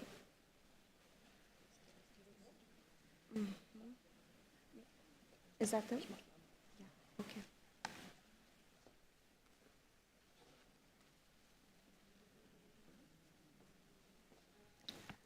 And that is all for the teaching award. There's, yes, I will then step aside to give the stage to the winner. Okay, so now I believe we are connected online with the first winner that I presented, Claudia Padovani. So thank you, and please proceed with your speech. Hello, everyone. I hope you can hear me properly. Thank you, Ursula. Thank you all very much. This is an honor, big honor, to be part of this and to receive the award. I'm really sorry I cannot be with you this morning, but this is a very intense semester, and I have several hours of teaching today. So I took the opportunity of actually sharing some of this with you online. And I guess I can share my screen. So I will just proceed with this, and you will tell me if you can actually see what's going on the screen. If anyone could confirm that you can see. Everything is clear. Yes. Okay. Thank you very much. So I'm really pleased to tell you a bit of the story. And of course, it's a 2 years long story that cannot be summarized adequately in 10 minutes. But I'm pleased to share. I think it has been for all of us a unique opportunity for the students, for the teachers, for the many who have been involved. And in fact, I should start by saying that this was possible thanks to a long-standing collaboration that we had at the University of Padova on gender and media issues with different European universities, the UNESCO Unitwin Network on Gender, Media and ICT, with the International Federation of Journalists, and the Permanent Conference of Public Broadcasters in the Mediterranean. We have run projects before, and based on that previous experience, we were able to apply for a DG Justice SERV program, Citizen, Equality, Rights and Values, and that's how the whole project has come about. So the course I teach is titled Communication Practices, Diversity and Inclusion, but the project itself and what I'm presenting here today is actually titled Rewriting the Story, Media, Gender and Politics, and it's about tackling gender stereotypes in the representation of women and men in politics and in public life. And the project is now here presented through a series of visuals. So the presentation is quite simple, is not a very fancy one, but I hope you can understand, sorry, because this is gone, yes. That you can see also because these are visuals from an exhibit that was actually created here at the University of Padova to tell the story of the project when we all came together on the final conference that took place in Venice last October. Now the project, of course, is building on long-standing issues that we've been tackling from research and in teaching for a very long time regarding the persistent inequalities of gender representation in media. So the topic is very old, but of course we have new instances and new evidence. And so the objective of the project was to address these barriers in fair representation and portrayal. This is taking us back to the Beijing Fourth Conference on Women that took place in 1995, and we are celebrating this year 30 years from that conference and the milestone platform of action that was adopted. So what we're doing with students is also to engage them in this long trajectory of attempts of making change. We were trying to influence news reporting and change some of the newsroom practices and mindsets. But most of all, we were also building bridges across the sector. So one of the special elements, I believe, in this project was really the possibility for us to work with students, with colleagues, with researchers, but also with media professionals. Sorry, with media. I just have to tell you that we see your notes and not your slides. Oh, this so is if you could change that. Okay, so maybe I will go with a different visualization. That's working. Thank you. Like this, easier? Okay. So I'll move on. But what was very interesting for us, beside working together with a number of different partners, was also the fact that the project ran between 2022 and 2024 in the run-up to the European Parliament election. And so for the students, for ourselves, and for the entire consortium, it was a great opportunity that we were thinking we are doing something that will be circulated across 14 different European countries, across media unions and classes with students in order to contribute and make change. I should also say that one important element for us at the University of Padova was the possibility to partner with some of the structures within the university. And so given the topic of the project, we were collaborating with the Elena Cornaro Center for Gender Studies, and students, some other students who are contributing their internship at the center, they were also able to contribute to the overall project by doing some research, collecting data, and then they also developed one of the output that was foreseen in the project. There were a number of country fact sheets concerning women participation in politics in all the participating countries and in Europe. And then, of course, something that was also interesting that for us, this was a learning, teaching experience, but it connected to the other two pillars of our being active at the university. So it implied elements of research, and it also fostered some of the third mission activities. So, for instance, something that we did also making use of the content that was produced by students was to train journalists and to train some of the colleagues. Now, I think what might be interesting for you and for this audience today and for the award is that we have adopted, as Ursula was saying before, a pedagogical approach that is about participatory action learning and action research. So the action learning was very much about the action that took place in the class, and the action research referring this knowledge and everything that was produced in the class outside the class. So maybe three basic tenets that I would like to remind as highlight from our experience were the fact that the space we tried to create in the class consistently with Council of Europe's framework of competencies for democratic culture had a lot to do with the intercultural dimension, the international dimension, a collaborative space. So we had a lot of international students. In my class, I think more than 50% of students are coming from abroad. Many of them, they're coming from non-European countries. And so this kind of diversity was actually one of the assets that allow us to create a space of diversity and exchange. But it also required on some occasion to make this space not just protective, but safe. So the students were engaged in seminars, classes, they met experts through online webinars, they met students from other European universities and working with them in breakout rooms, particularly from Graz, from Gothenburg, from Zagreb, and from some other places.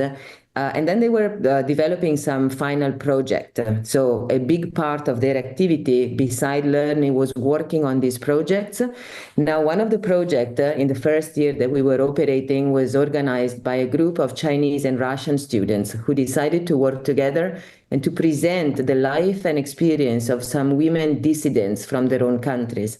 So the safe space really meant that we had to be very careful of what it meant to keep a safe space, and also the follow-up of the class, whereby we have anonymized all the material, particularly the material that went public and is now available online. But this is to say that students felt not just that they could share with us, but they could use the space to make their voice heard in their own according to their own understanding of what was important and relevant for them.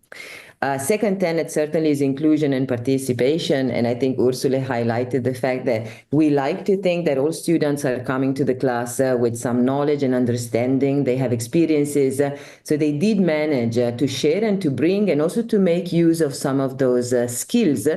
These are students from communication strategies, so they certainly know how to use the technical devices, and they did a very good job in making use of those devices to translate their ideas and their voices on the issues that we were tackling. They were about stereotypes, about leadership, about violence and harassment. So some of the topics are highly sensitive, and they're even more sensitive in some of the countries where the students are coming from.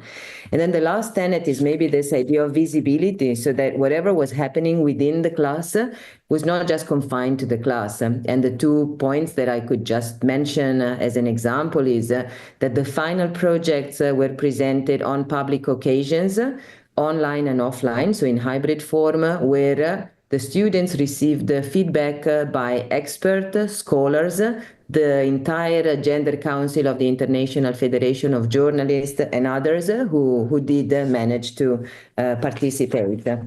And all these projects, we have about 42 projects that were elaborated by students in the course of academic year 2022-23 and then 23-24.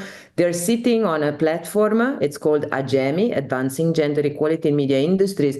That was actually the result of a previous project. So we already had the space that could host everything that was going on with this project. We created this new section in there dedicated to rewriting the story, and every material is actually openly available, including some learning units, including videos, interviews, and all the projects that the students have elaborated.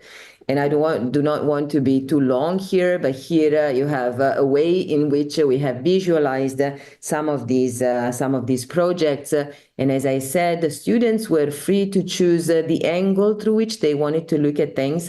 they were also free to choose the format. So for some of them, it was about interactive maps of good and bad practices. For some of them, it was this kind of comparison of how women and men in politics are represented. So the second project on the right of the screen, if you don't see the problem, was actually organized by a group with students from Italy, from Spain, from France, from Nigeria. And they all managed to find examples of these different and stereotypical ways in which women and men in very similar political positions were represented. And similarly, we did on the second year. So again, the different topics that were addressed were about stereotypes, but also harassment and abuse. That is currently one of the main issues that prevent women from actively participating in politics and in public life. So for us and for the students, it was very clear that everything that we were working on was not just this one project, certainly was about this collaboration. But in the end, the reason why we are addressing issues like this is because we need to care for the plural and diverse voices that we see and we hear in society, and ultimately the democratic contribution that this kind of plurality can bring to our societies. Interestingly enough, we start out with a plan and then a number of different things happen whereby spin-off actually emerged. One such spin-off was a new course that was offered at the Venice International University that the University of Padova is a partner with. We managed to present some of this pedagogical experience on the occasion of international conferences like the International Association for Media and Communication Research Conference in New Zealand last year. We also managed to collaborate with other European research projects like Horizon, and specifically a project titled Untwist, which was part of the project working on analyzing party manifestos from different European countries from a gender perspective. And so the students were able to test the coding scheme that was being elaborated by this Horizon project to provide some feedback, and their feedback have been taken into consideration in the final version of the coding. So you see a lot of different activities coming all together, trying to connect the different pillars of the project, whereby what we were doing with academia always resonated also with the media professionals and other activities. Interestingly enough, some of the projects that the students elaborated were also used to train the media professionals, the journalists, members of unions who took part into international training meetings. And it was interesting to see how senior professionals were really surprised and could welcome the voice of young people who are so close to the issues and so much capable of presenting even possible solutions that are hard to be seen when you're working within a sector that has its own rule and its own tradition. So the final event was amazing because we had this opportunity of bringing 30 students, most of them from Padova, but also from the other universities, to the final conference that took place in Venice, at Venice International University. Students have been working together on that occasion with unionists and journalists in mixed groups. So again, they had the opportunity to see and to witness that their learning, their knowledge, their understanding, and their voices could be shared and have same meaning as those of professionals who are a lot more experienced than they are.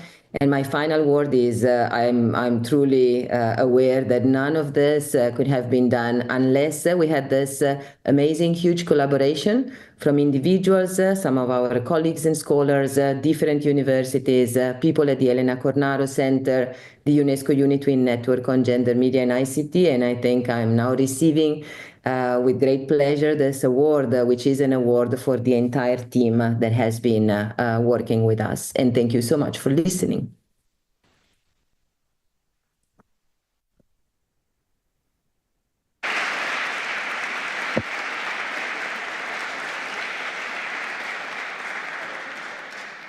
Thank you so much to Claudia again. I think this was a grand example of how transformative teaching can be. So thank you so much for showing this prime example, really.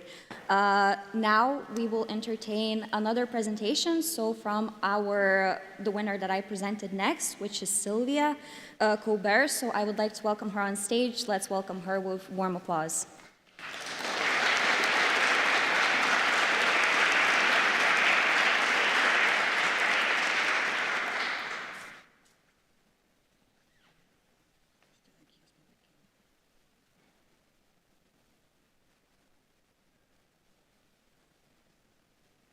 Yeah, thank you very much.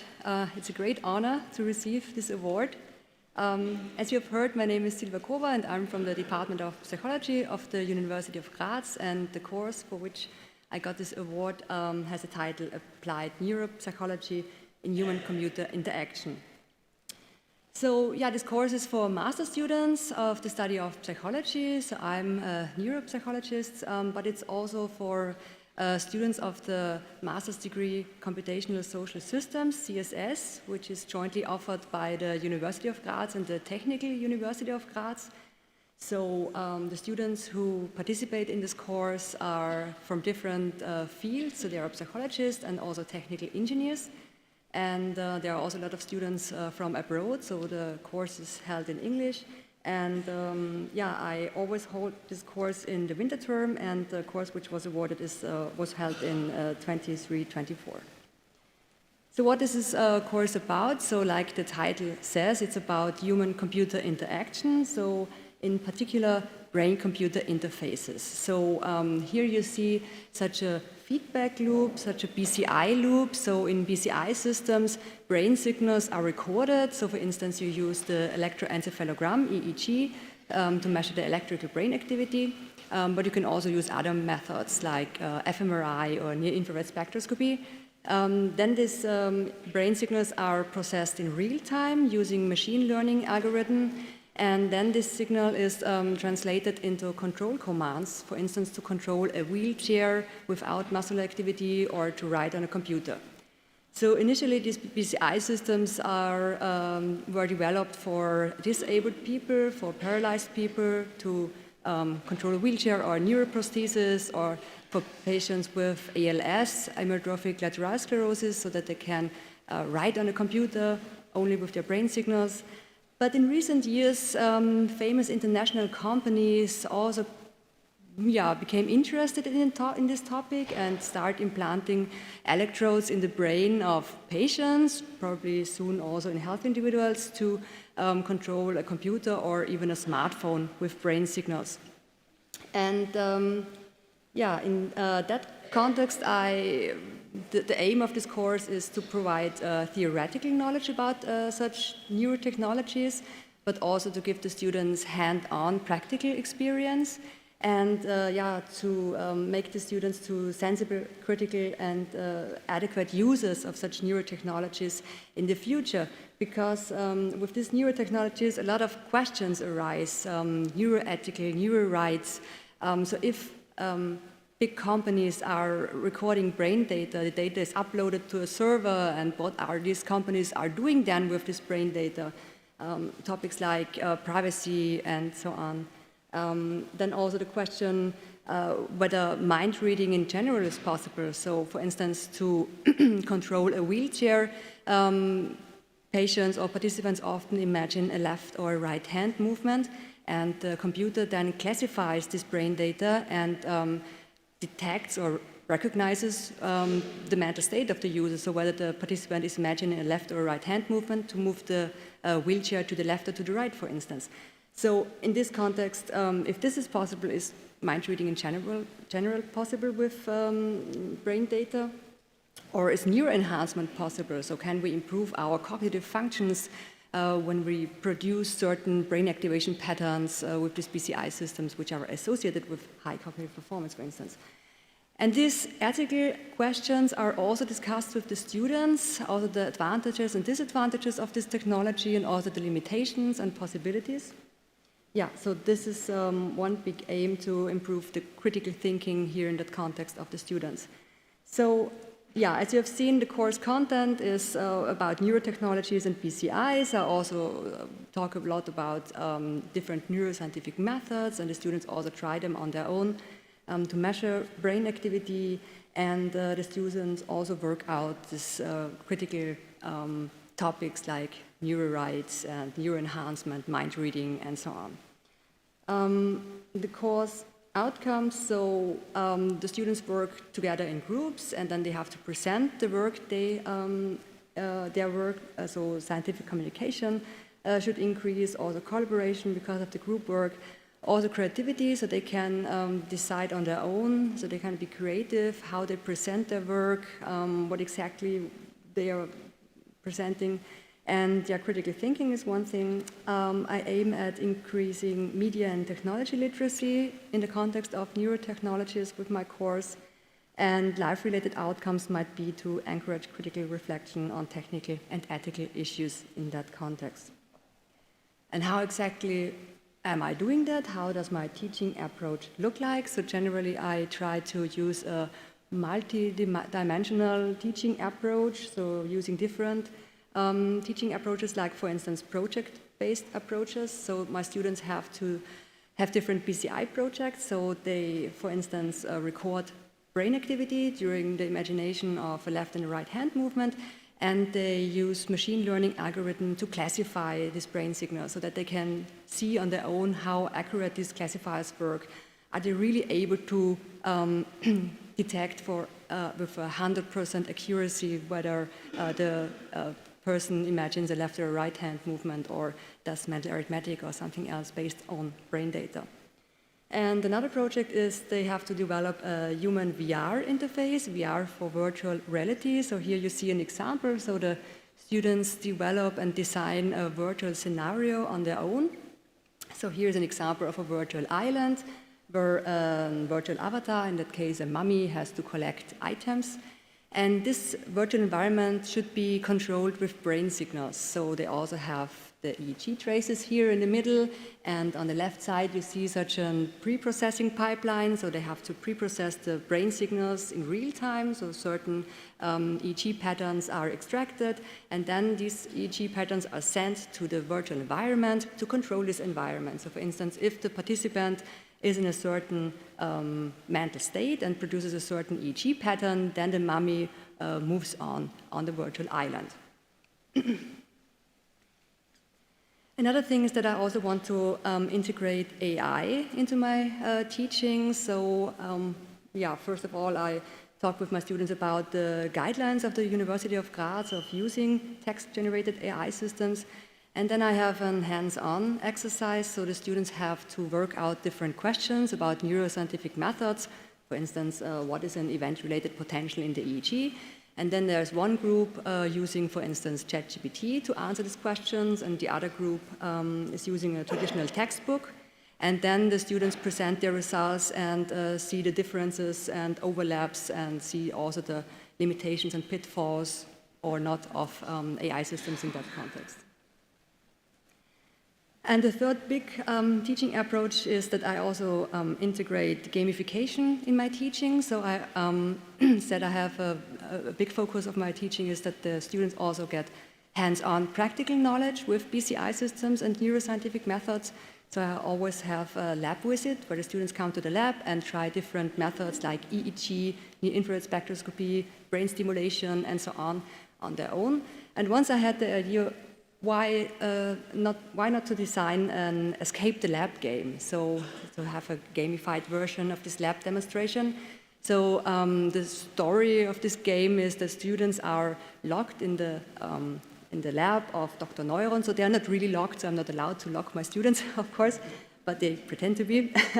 And then they have to solve different puzzles to escape from the lab, to find a final key. And the students also have to prepare for this lab demonstration. So they have to read some things in advance so that they can solve different questions. And yeah, they also have to mount, for instance, an EEG, and one student, the volunteer, tries to control a game. Here on the right side, this is a worm race game. So if the student produces a certain EEG pattern, then this worm is running, and when he or she is successful, then they get the solution for the next puzzle and so on. So, and also they do virtual reality and near-infrared measurements and brain stimulation, yeah, to find the key to escape from the lab.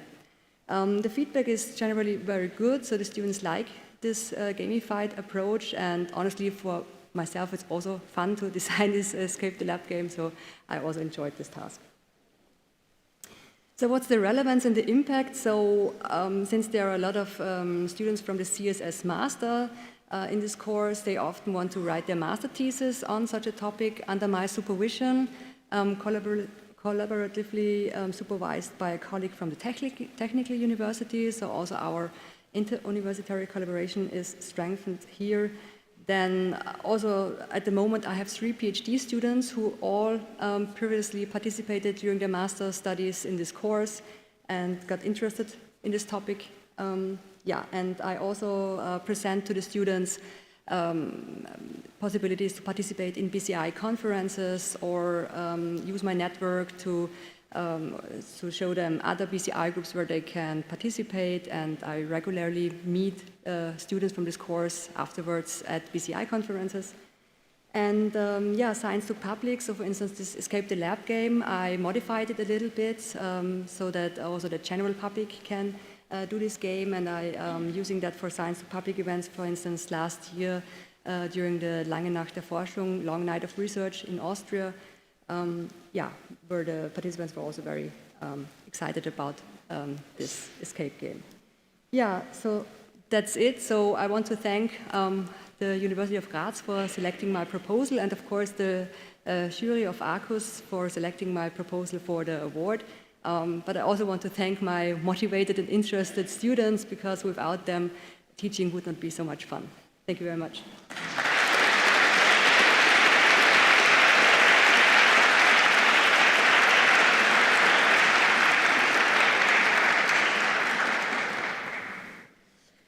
Congratulations again to the 2 winners, and thank you for the presentations.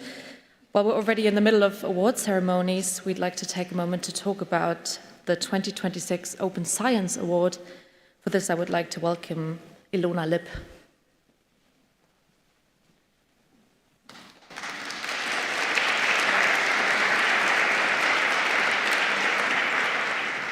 Hello, yes. So I'm the Open Science Officer at University of Leipzig. There should also be 2 slides, but if we don't have them, it's not a big deal. So today I'm here on behalf of the Arqus Open Science Ambassador Network. Yes. And that network is a result of a previous work package in Arqus that dealt with this big and diverse topic of open science. The result was also a website that I can highly recommend, and a position paper with a lot of recommendations. But of course, it's not easy to put them all into practice, so that's why we have these ambassadors. They're all very friendly, enthusiastic people, and local open science experts to be approached by scientists with any kind of topic or question on open science. And we also have some Arqus-wide initiatives, like the Open Science Award, which was already given away. Can you go to the next slide? So next year at the conference, there'll be one more award, which is the Open Science Award. And that will be awarded to early career researchers who successfully implemented open science practices in their work. And the aim is just to recognize and appreciate efforts to promote the increased transparency, reproducibility, collaboration, and accessibility of research. So the call will launch in the fall, and early career researchers or research teams from Arqus universities can apply to that. So now it's maybe a good time to spread the word already a bit, encourage people to do more open science practices, and then apply at the end of the year. So yeah, keep your eyes open for the launch, and good luck to everyone.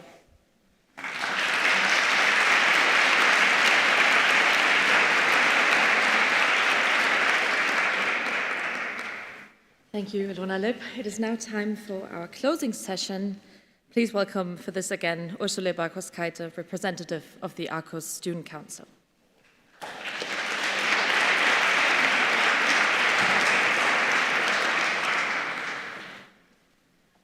Okay, this time we don't have any presentation, so maybe it will be smoother. But again, thank you so much for this profound honor to be able to speak at the closing ceremony this time. It seems almost a year has passed since the last time I stood before you all in Braga, Minho, to present the Student Council position on the complexities of the European degree, a topic which remains to be the center of discussion for us all, I am sure.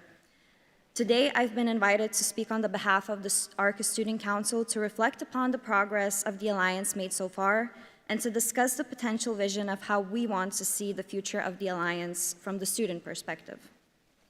So to better understand where we want to go or where we are, we need to first see and understand the past, of course.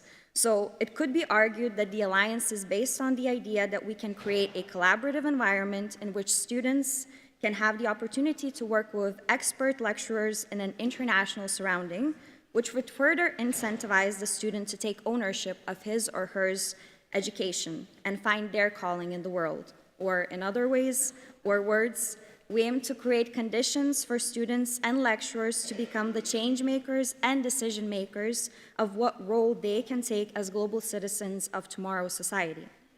So this, of course, has been accelerated by numerous achievements by Arqus already, one of which can be regarded as development of joint study programs, which is a huge part of the Alliance and transforms the way we understand education today, allows students to use mobility, to use interdisciplinary ways of understanding their role in today's versatile labor markets, as well as focusing on lecturer competencies. I was immensely astonished when I was reviewing all of the applications for these awards, and now when also hearing the speeches of the winners, it was truly incredible to see how we are able as a community to grow and to create this open dialogue, not only, academic staff, with non-academic staff, but also with students, as this is a very important part that I hope to also emphasize for the speech. As well as mobility. So not so long ago, it might have been viewed as one of the biggest challenges we experience, and now we live in a world practically without borders, and mobility has become the standard of higher education today, of how we see it today. The only maybe challenge that we see with mobility, or one of the primary ones, is how are we able to communicate the worth of mobility opportunities to our students, and how is Arqus mobility options, for example, relevant to students today. So of course, these are just a few notable achievements of many that have played a key role for students of Arqus Alliance universities. Today, I hope to also ask, throughout the speech really, when I was also together with other representatives discussing what should be mentioned, how we see everything, I came across the understanding that I myself have more questions unanswered than answers that I can provide to all of you. So hopefully after this as well, we can exchange dialogue over some of the points I might have addressed, or maybe you have some points that you would also like to come in dialogue with. So what role do students play, or what role could students play by being a part of the academic community that handles the current challenges and opportunities posed by the 21st century higher education framework? So we, as the Arqus Student Council, see it fit to address some of the following considerations when reviewing of the work of the Alliance today. So the integration process of Alliance members. We need to consider how does the onboarding process of not only academic or non-academic staff occur, but also how do we onboard students into the processes of the Alliance. This requires reinforcing a stable information archiving system, common and agreed upon IT infrastructure, which we all heard about in the previous discussion session, collective communication approach, and all of these quite complex mechanisms would hopefully provide a sustainable foundation for transfer of experience. We have all been students, or we have all had jobs, we have all taken different roles in society, and we understand, and we need to understand how important is to transfer experience to the next person that comes after us. And this is a very, very big point that I would also like to emphasize, in the sense that the processes that we work on as an alliance today have an immense impact on not only students, but as mentioned, lecturers. And it is very critical for us to create a mechanism of how we can onboard people into these processes, whether it is work group, whether it is within the work groups, whether it is regarding councils or any other governing bodies of the Alliance. It's critical for us to understand the differences and how we can make a common infrastructure for us to transfer the experience. Importance of reflection culture development within the Alliance as well. So I've mentioned some of the milestones.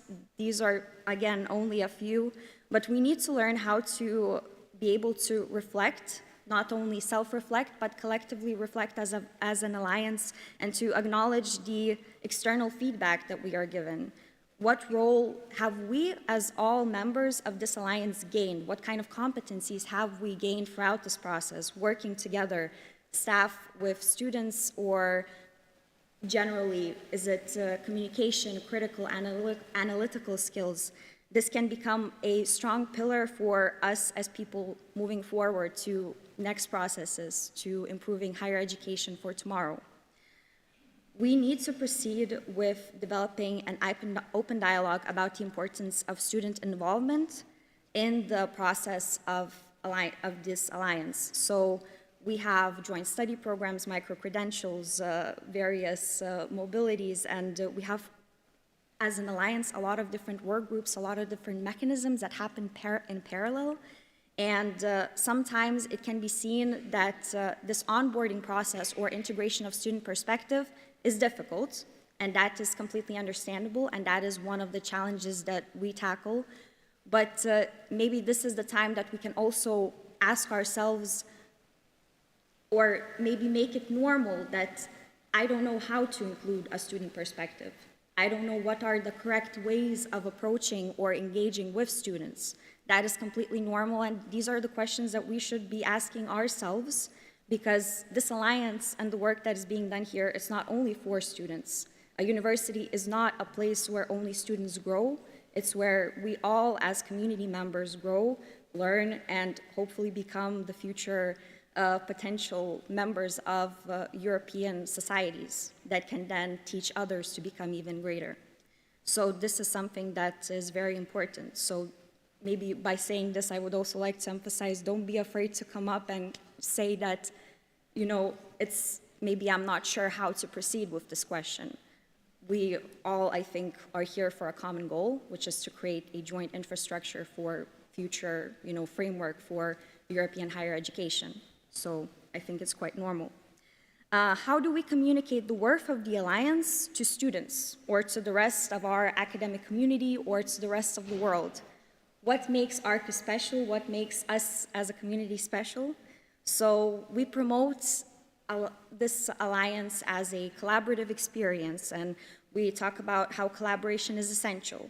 But how do we, as individuals sitting in this auditorium, also understand these collaborations? Is it learning through other alliances' experience? Is it us gaining these good practices and then creating an open dialogue about it?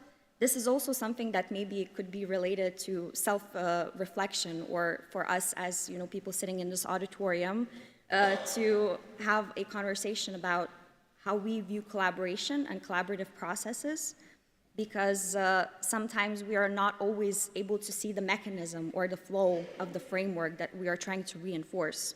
So it is also important to talk about how we create worth, and what is the worth of, you know, producing joint study programs. And it's a lot of technical aspects, and there's a lot of bureaucratic things that come into it. And throughout this year, throughout the couple of meetings that I was able to join, I know that it was really an overwhelming process as well, but it was a process that I was very enriched by and wanted to learn more about. So this is also maybe a point to address, that students being part of this process It may seem administrative or it may seem quite technical, but we are eager to learn, and we are eager to learn about how we can improve, the learning environment as well as academic or non-academic staff. So again, addressing the common goal that we have here.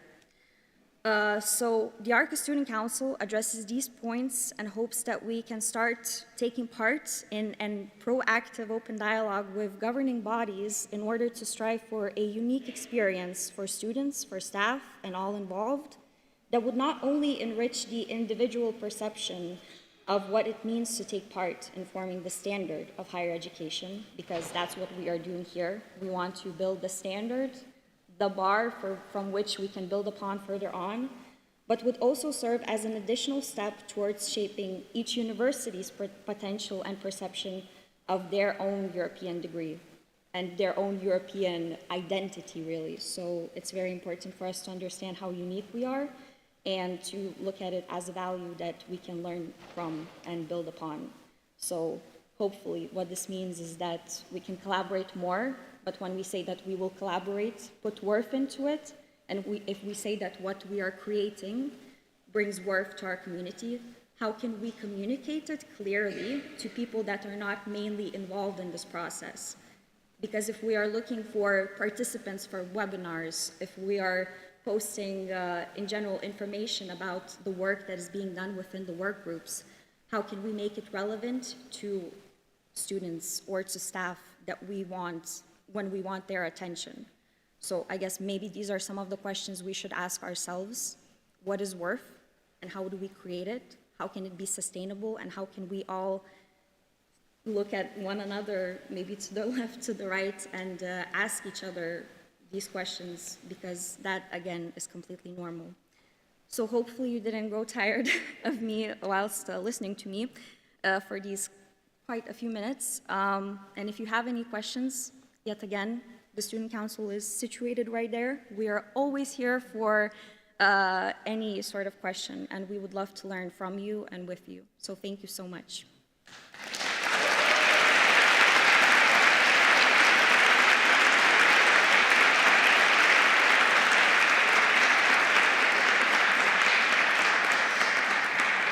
Thank you, Ursula, for these words. And as our conference is slowly coming to an end, we will now come to an announcement about next year's Arqus Annual Conference in Maynooth by the university's president, Eva Lennon.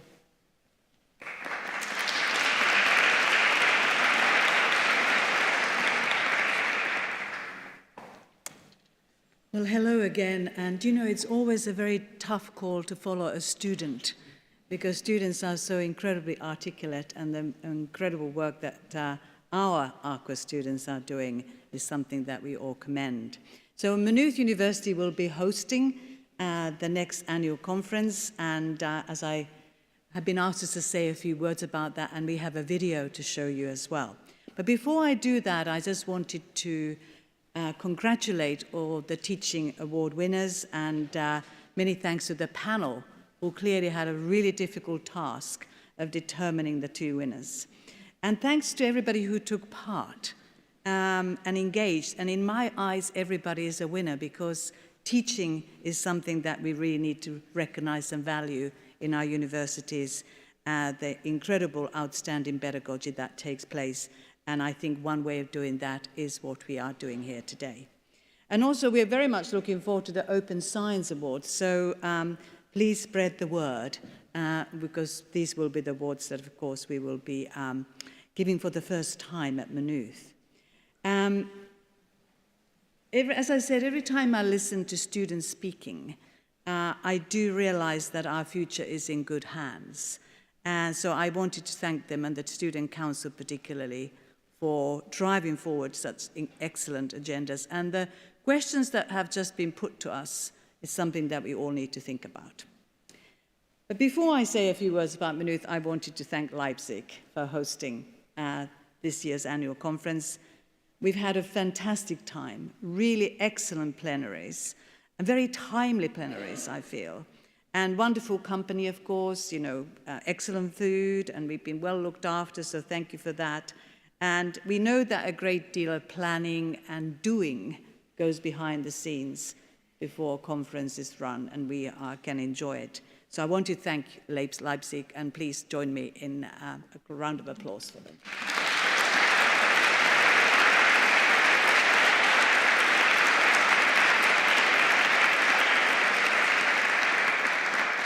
And a couple of more reflections, if I may. Once I have the platform, I can just keep going, but I will stop in a moment.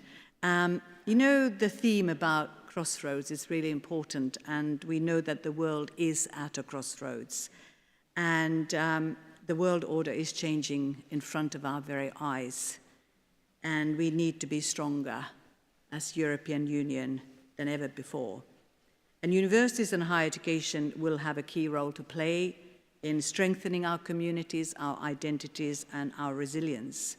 And we can rise to that challenge, and we will build on our excellence, and we will lean to our strong values that Dorothy spoke about yesterday, but also today, Lucas spoke about this at the panel that we had. And I also wanted to refer to something that Alex spoke about this morning at the plenary session. And I wanted to, this may not be a perfect quote of what he had on a slide, but I thought it was so important.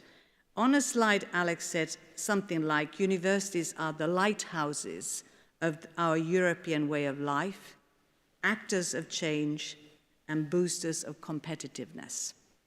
And I think that is absolutely right. And that is why European University Alliances are important players in our shared European future. So those were just a few sort of reflections from me about the conference and what I have been hearing, but I have personally learned a great deal, so thank you for that. So the next annual conference then is in July 2026, and it will be at Maynooth University in Ireland.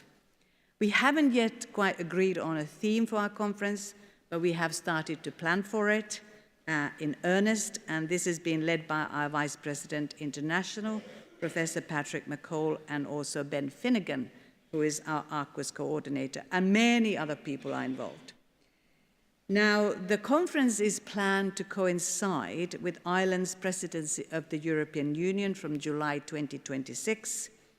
We wanted to leverage this opportunity to enhance European university alliances and their position as part of the broader European agendas. So I wanted to thank Lyon for allowing us to take their turn for the 2026 conference, because in fact it was supposed to be in Lyon next year. So thank you for allowing us to step in and coincide this conference with Ireland's European Union presidency. So I'm here to welcome you in advance to Maynooth and Ireland in July 2026. It is summer there, so weather should be nice, but you might want to just pack a tiny umbrella with you, because there is a reason why we are so green and beautiful in Ireland. And it's a reason why we are called the Emerald Island. And I'm sure you appreciate that. So a few drops of rain is nothing, but it's going to be lovely. Now, Maynooth is very easily accessible from Dublin Airport for you all. It's about 30 minutes away, and we are only about 20 kilometers from the center of Dublin to the west. We are the only university town in Ireland. We have about 16,000, 17,000 students, but we also have about 16,000 residents in Maynooth itself. So you can see that we are very embedded in our community. So we will now show you a small video about our university and our campus as a taster for you when you come to Ireland next year. So welcome everybody, and thank you very much. Goramile Mahakwev, that's Irish. Thank you.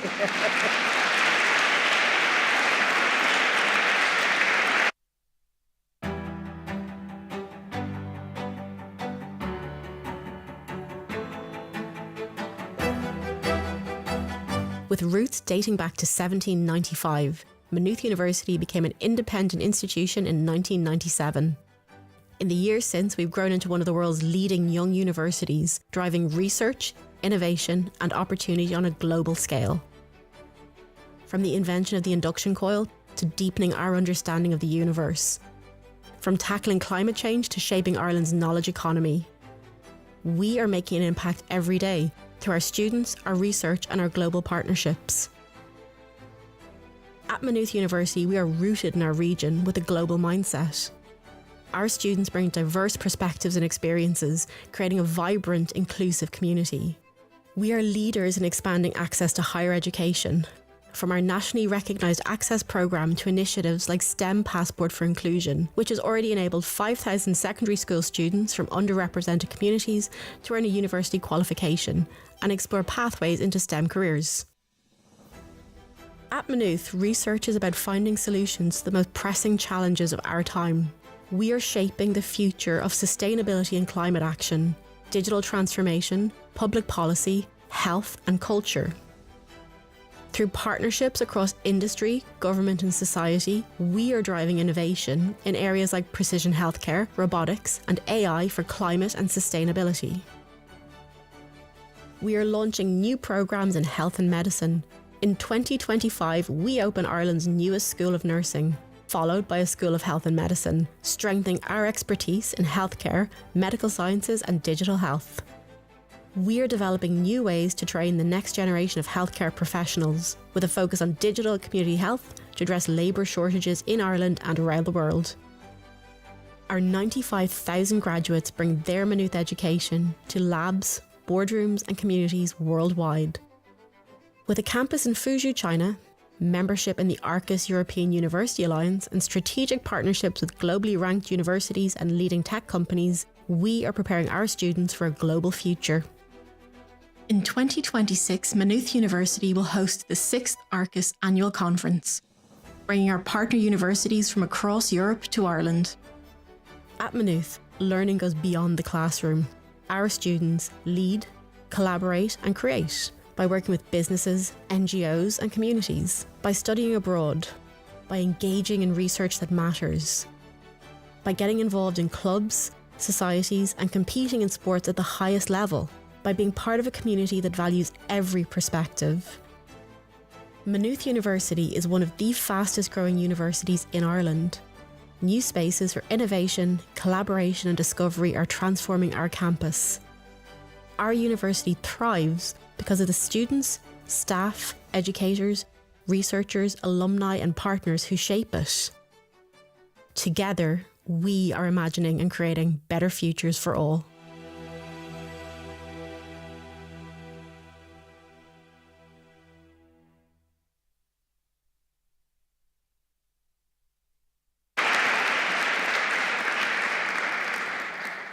Thank you very much, Evelyn, for your words and for the wonderful video. I think the conference next year is something we can all very much look forward to.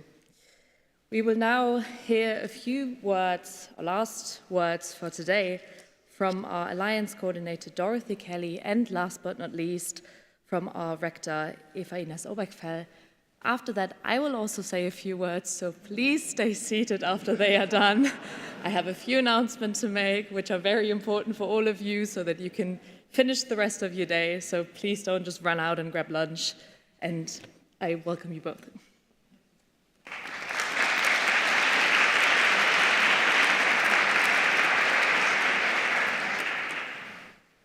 Thank you. Thank you very much. It feels like no time since I was standing here yesterday, and yet so much has happened in the meantime. I will be brief, and essentially what I would like to do is give a few words of thanks. Words of thanks for what I believe has been an extremely successful open conference. And I know this is the closing ceremony, but it's not over yet. This is the end of the plenary part of our event. I think you're all aware that there are meetings this afternoon, and of course we have our gala dinner to look forward to. So it's all over, bar the fun. Can I just say how successful I think this conference has been in quantitative terms? You all know I'm a qualitative person, but there were 270 people registered for the conference in person. I think that's a fantastic number. And there were over 300 Marina will keep me right, views of the conference on YouTube yesterday. Now, I think that's pretty good, yeah?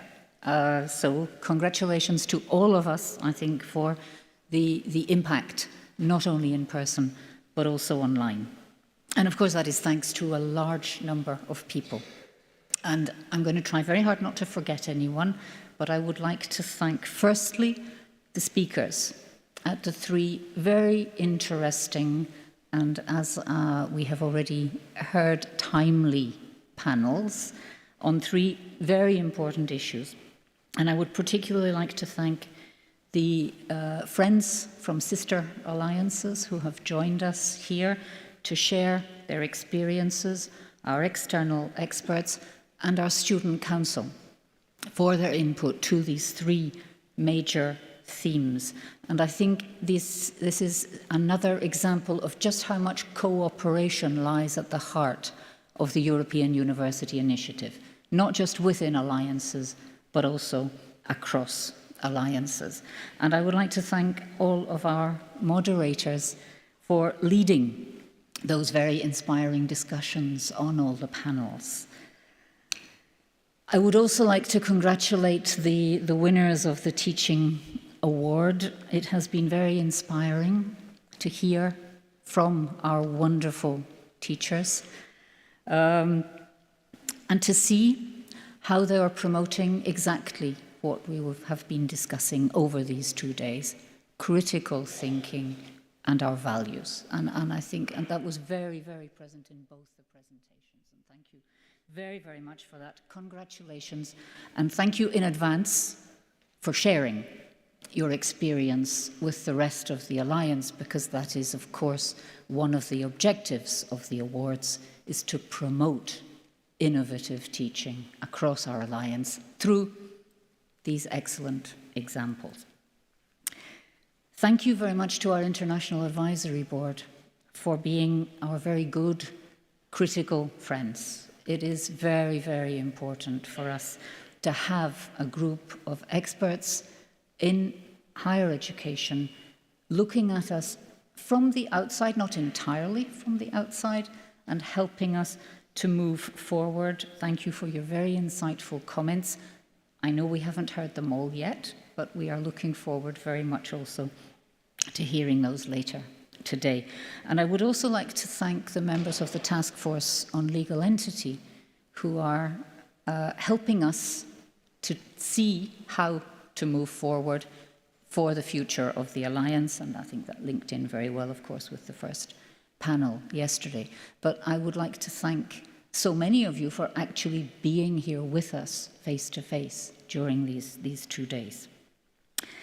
And of course, as always, and it is not the first time I have done this, but I think it is so, so important, I would like to thank all the members of all the working groups, of all the boards, of the Executive Council, of the management team for the constant work.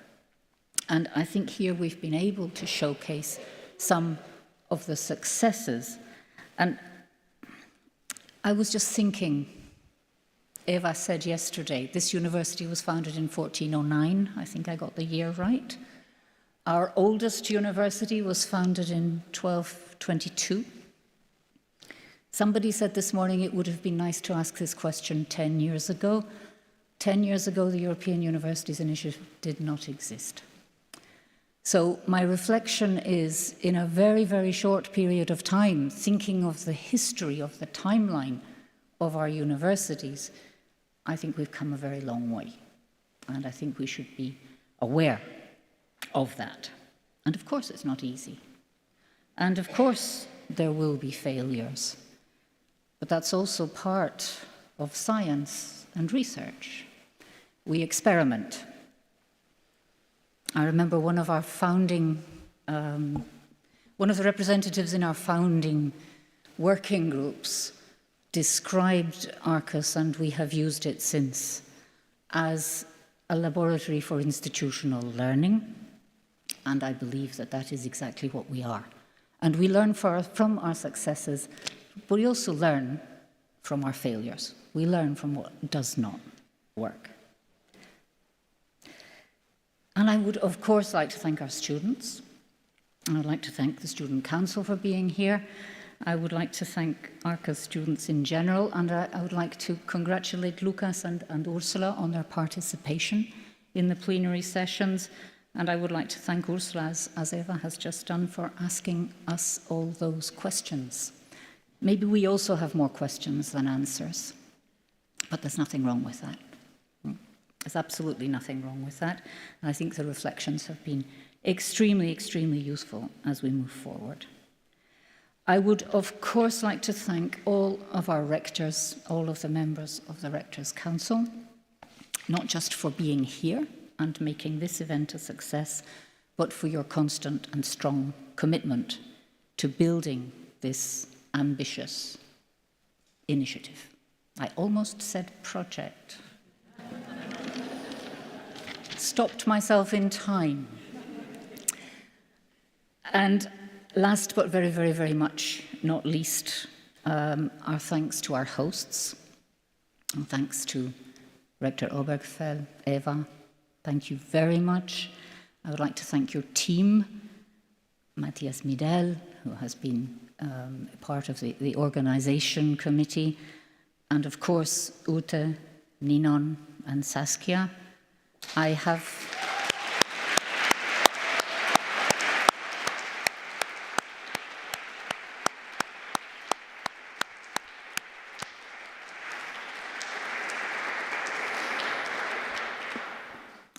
had the very great pleasure of sharing some of the preparation with you. I know how much work has gone into this, and I think you can be very, very proud of the results of your hard work. So thank you very, very much indeed. Thank you to all the local members of the working groups here in Leipzig for looking after your colleagues and helping them to get to know this wonderful city, and for ensuring that there was also a social part to the programme, which I know is so, so important.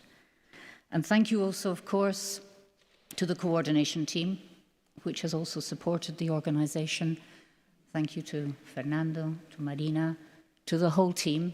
I'm not going to name all the names because I would then forget someone, but thank you to all of you for your excellent work in the preparation and in what I know is ongoing communication of everything that we are doing, because that is extremely, extremely important as well.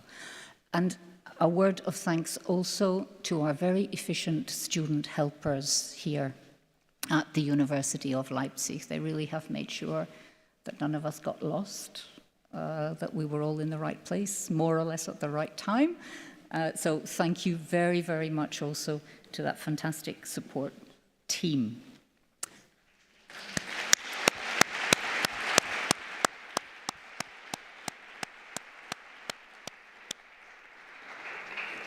As I said, these would be words of thanks, so thank you all. Thank you all for making this a fruitful, enjoyable, and inspiring event. And as I said in my opening words, for making a difference. For making a difference at a personal level, and I think we have heard about the personal experience today, at an institutional level, as our students said, at a systemic level, and also, I hope, in our interesting times, as the curse goes, at societal level. And I very, very much look forward to seeing you in Maynooth, wonderful, wonderful place, to enjoy the very warm hospitality of Maynooth yet again. I very much look forward, as I said, to our paths crossing yet again at a meeting point in Maynooth, if not before, of course, at any of our 9 universities in Brussels or in the Venice Lagoon. Thank you all very, very much indeed.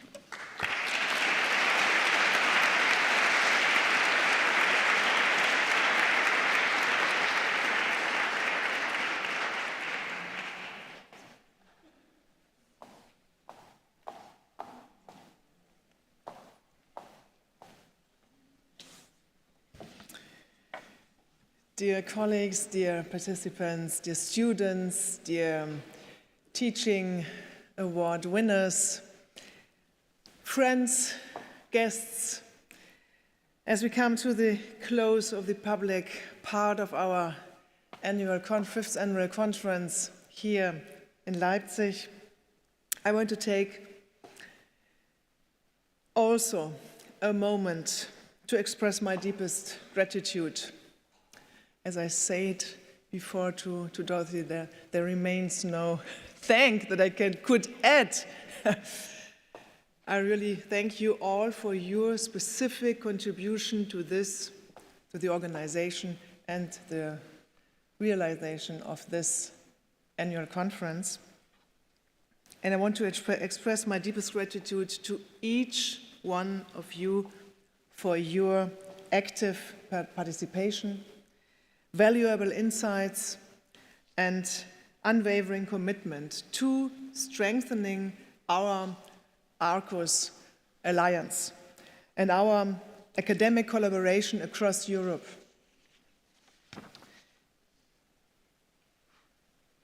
Over the course of these past few days, we have discussed the future of higher education, explored the potential of our alliance, and reflected on the challenges and opportunities in which we can face together these challenges. It has been inspiring to witness the dedication and motivation that each of you brings to our shared mission of fostering academic excellence, mobility, and innovation. The Arqus Alliance has proven that despite our differences in culture,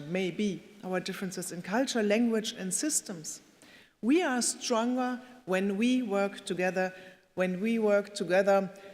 towards our common goals. And these are European common goals. Our partnerships are more than just an academic exercise. They are a commitment to shaping the future of education, shaping the future of research and society itself. It sounds a little bit pathetic, but I am convinced that this is our European future. We still have time this afternoon, as Dorothy already said, to discuss further topics in the working groups, in the board meetings, and in our Rectors' Council. I'm delighted to take on the role of the official chair of the Rectors' Council this year and for the near future. And I encourage you all to take the conversations and ideas we've shared here back to your home institutions,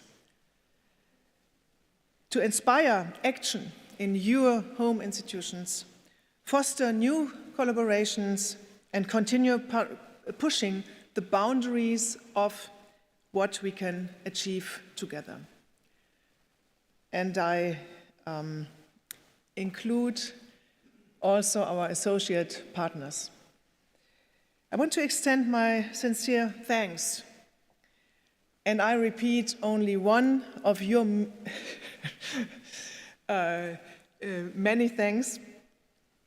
I want to extend my sincere thanks to the coordination team and especially to our local Arqus team here, Ninon, Saskia, Steven, Ute, in Leipzig, for organizing this fantastic annual conference here in our beautiful university and our conference hall.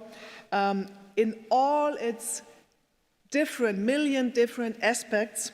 And I would like to extend this thanks to everyone who contributed to making this event here in Leipzig a huge success. Thank you very, very much.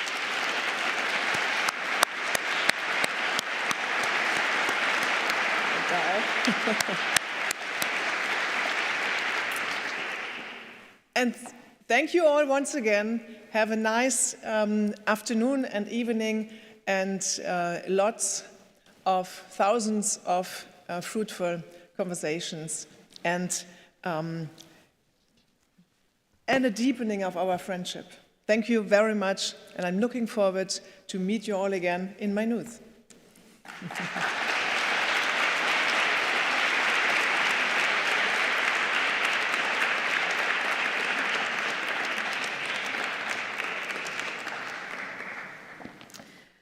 Also from me, of course, thank you for all your inspiring contributions and your active participation over the last 2 days. We will now head to the lunch break. After the lunch break, we will continue with the working group meetings at 2 p.m. It is again on the second floor of the seminar building, just as yesterday. Please remember to take all of your belongings from the cloakroom. Yesterday there were a few things left behind and we don't want you to miss anything. The cloakroom will close after the lunch break, so just be sure to take everything. Finally, tonight we invite all registered guests to the conference dinner. As already mentioned, it will take place at Felix at 7 p.m. Felix is a restaurant right across the Augustusplatz. When you're there, you can follow the cues on the ground, and they will take you to the elevator and then to the 6th floor, and that's where we'll have the dinner. There will also be signs and helpers in case you get lost. Before we end, I'd like to give you a quick reminder on tomorrow's cultural program, which also includes a visit to Mephisto 97.6, the local radio station I work at. So, of course, I'm not quite unbiased, but it is a warm recommendation from myself to you to check this out. Please check your individual schedules and times for your meeting points so that, again, you don't get lost. On behalf of the entire Arqus team and Leipzig University, I'd like to thank you again for being part of this conference. Your ideas, your energy, and your commitment are what makes this alliance so vibrant and promising. One last small thing before I leave. I know we've already had our group photo, but just for myself as a little souvenir and for our small Arqus team, I'd like to take a little selfie with you. So if you would mind just putting on your brightest smile and your nicest post, I'll be very quick. I hope I can get everyone on here.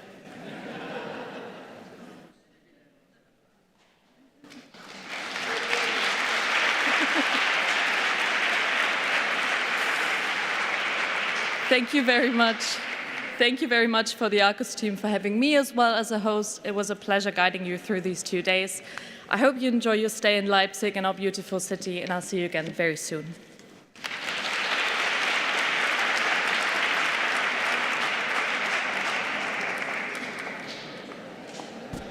And thank you to you.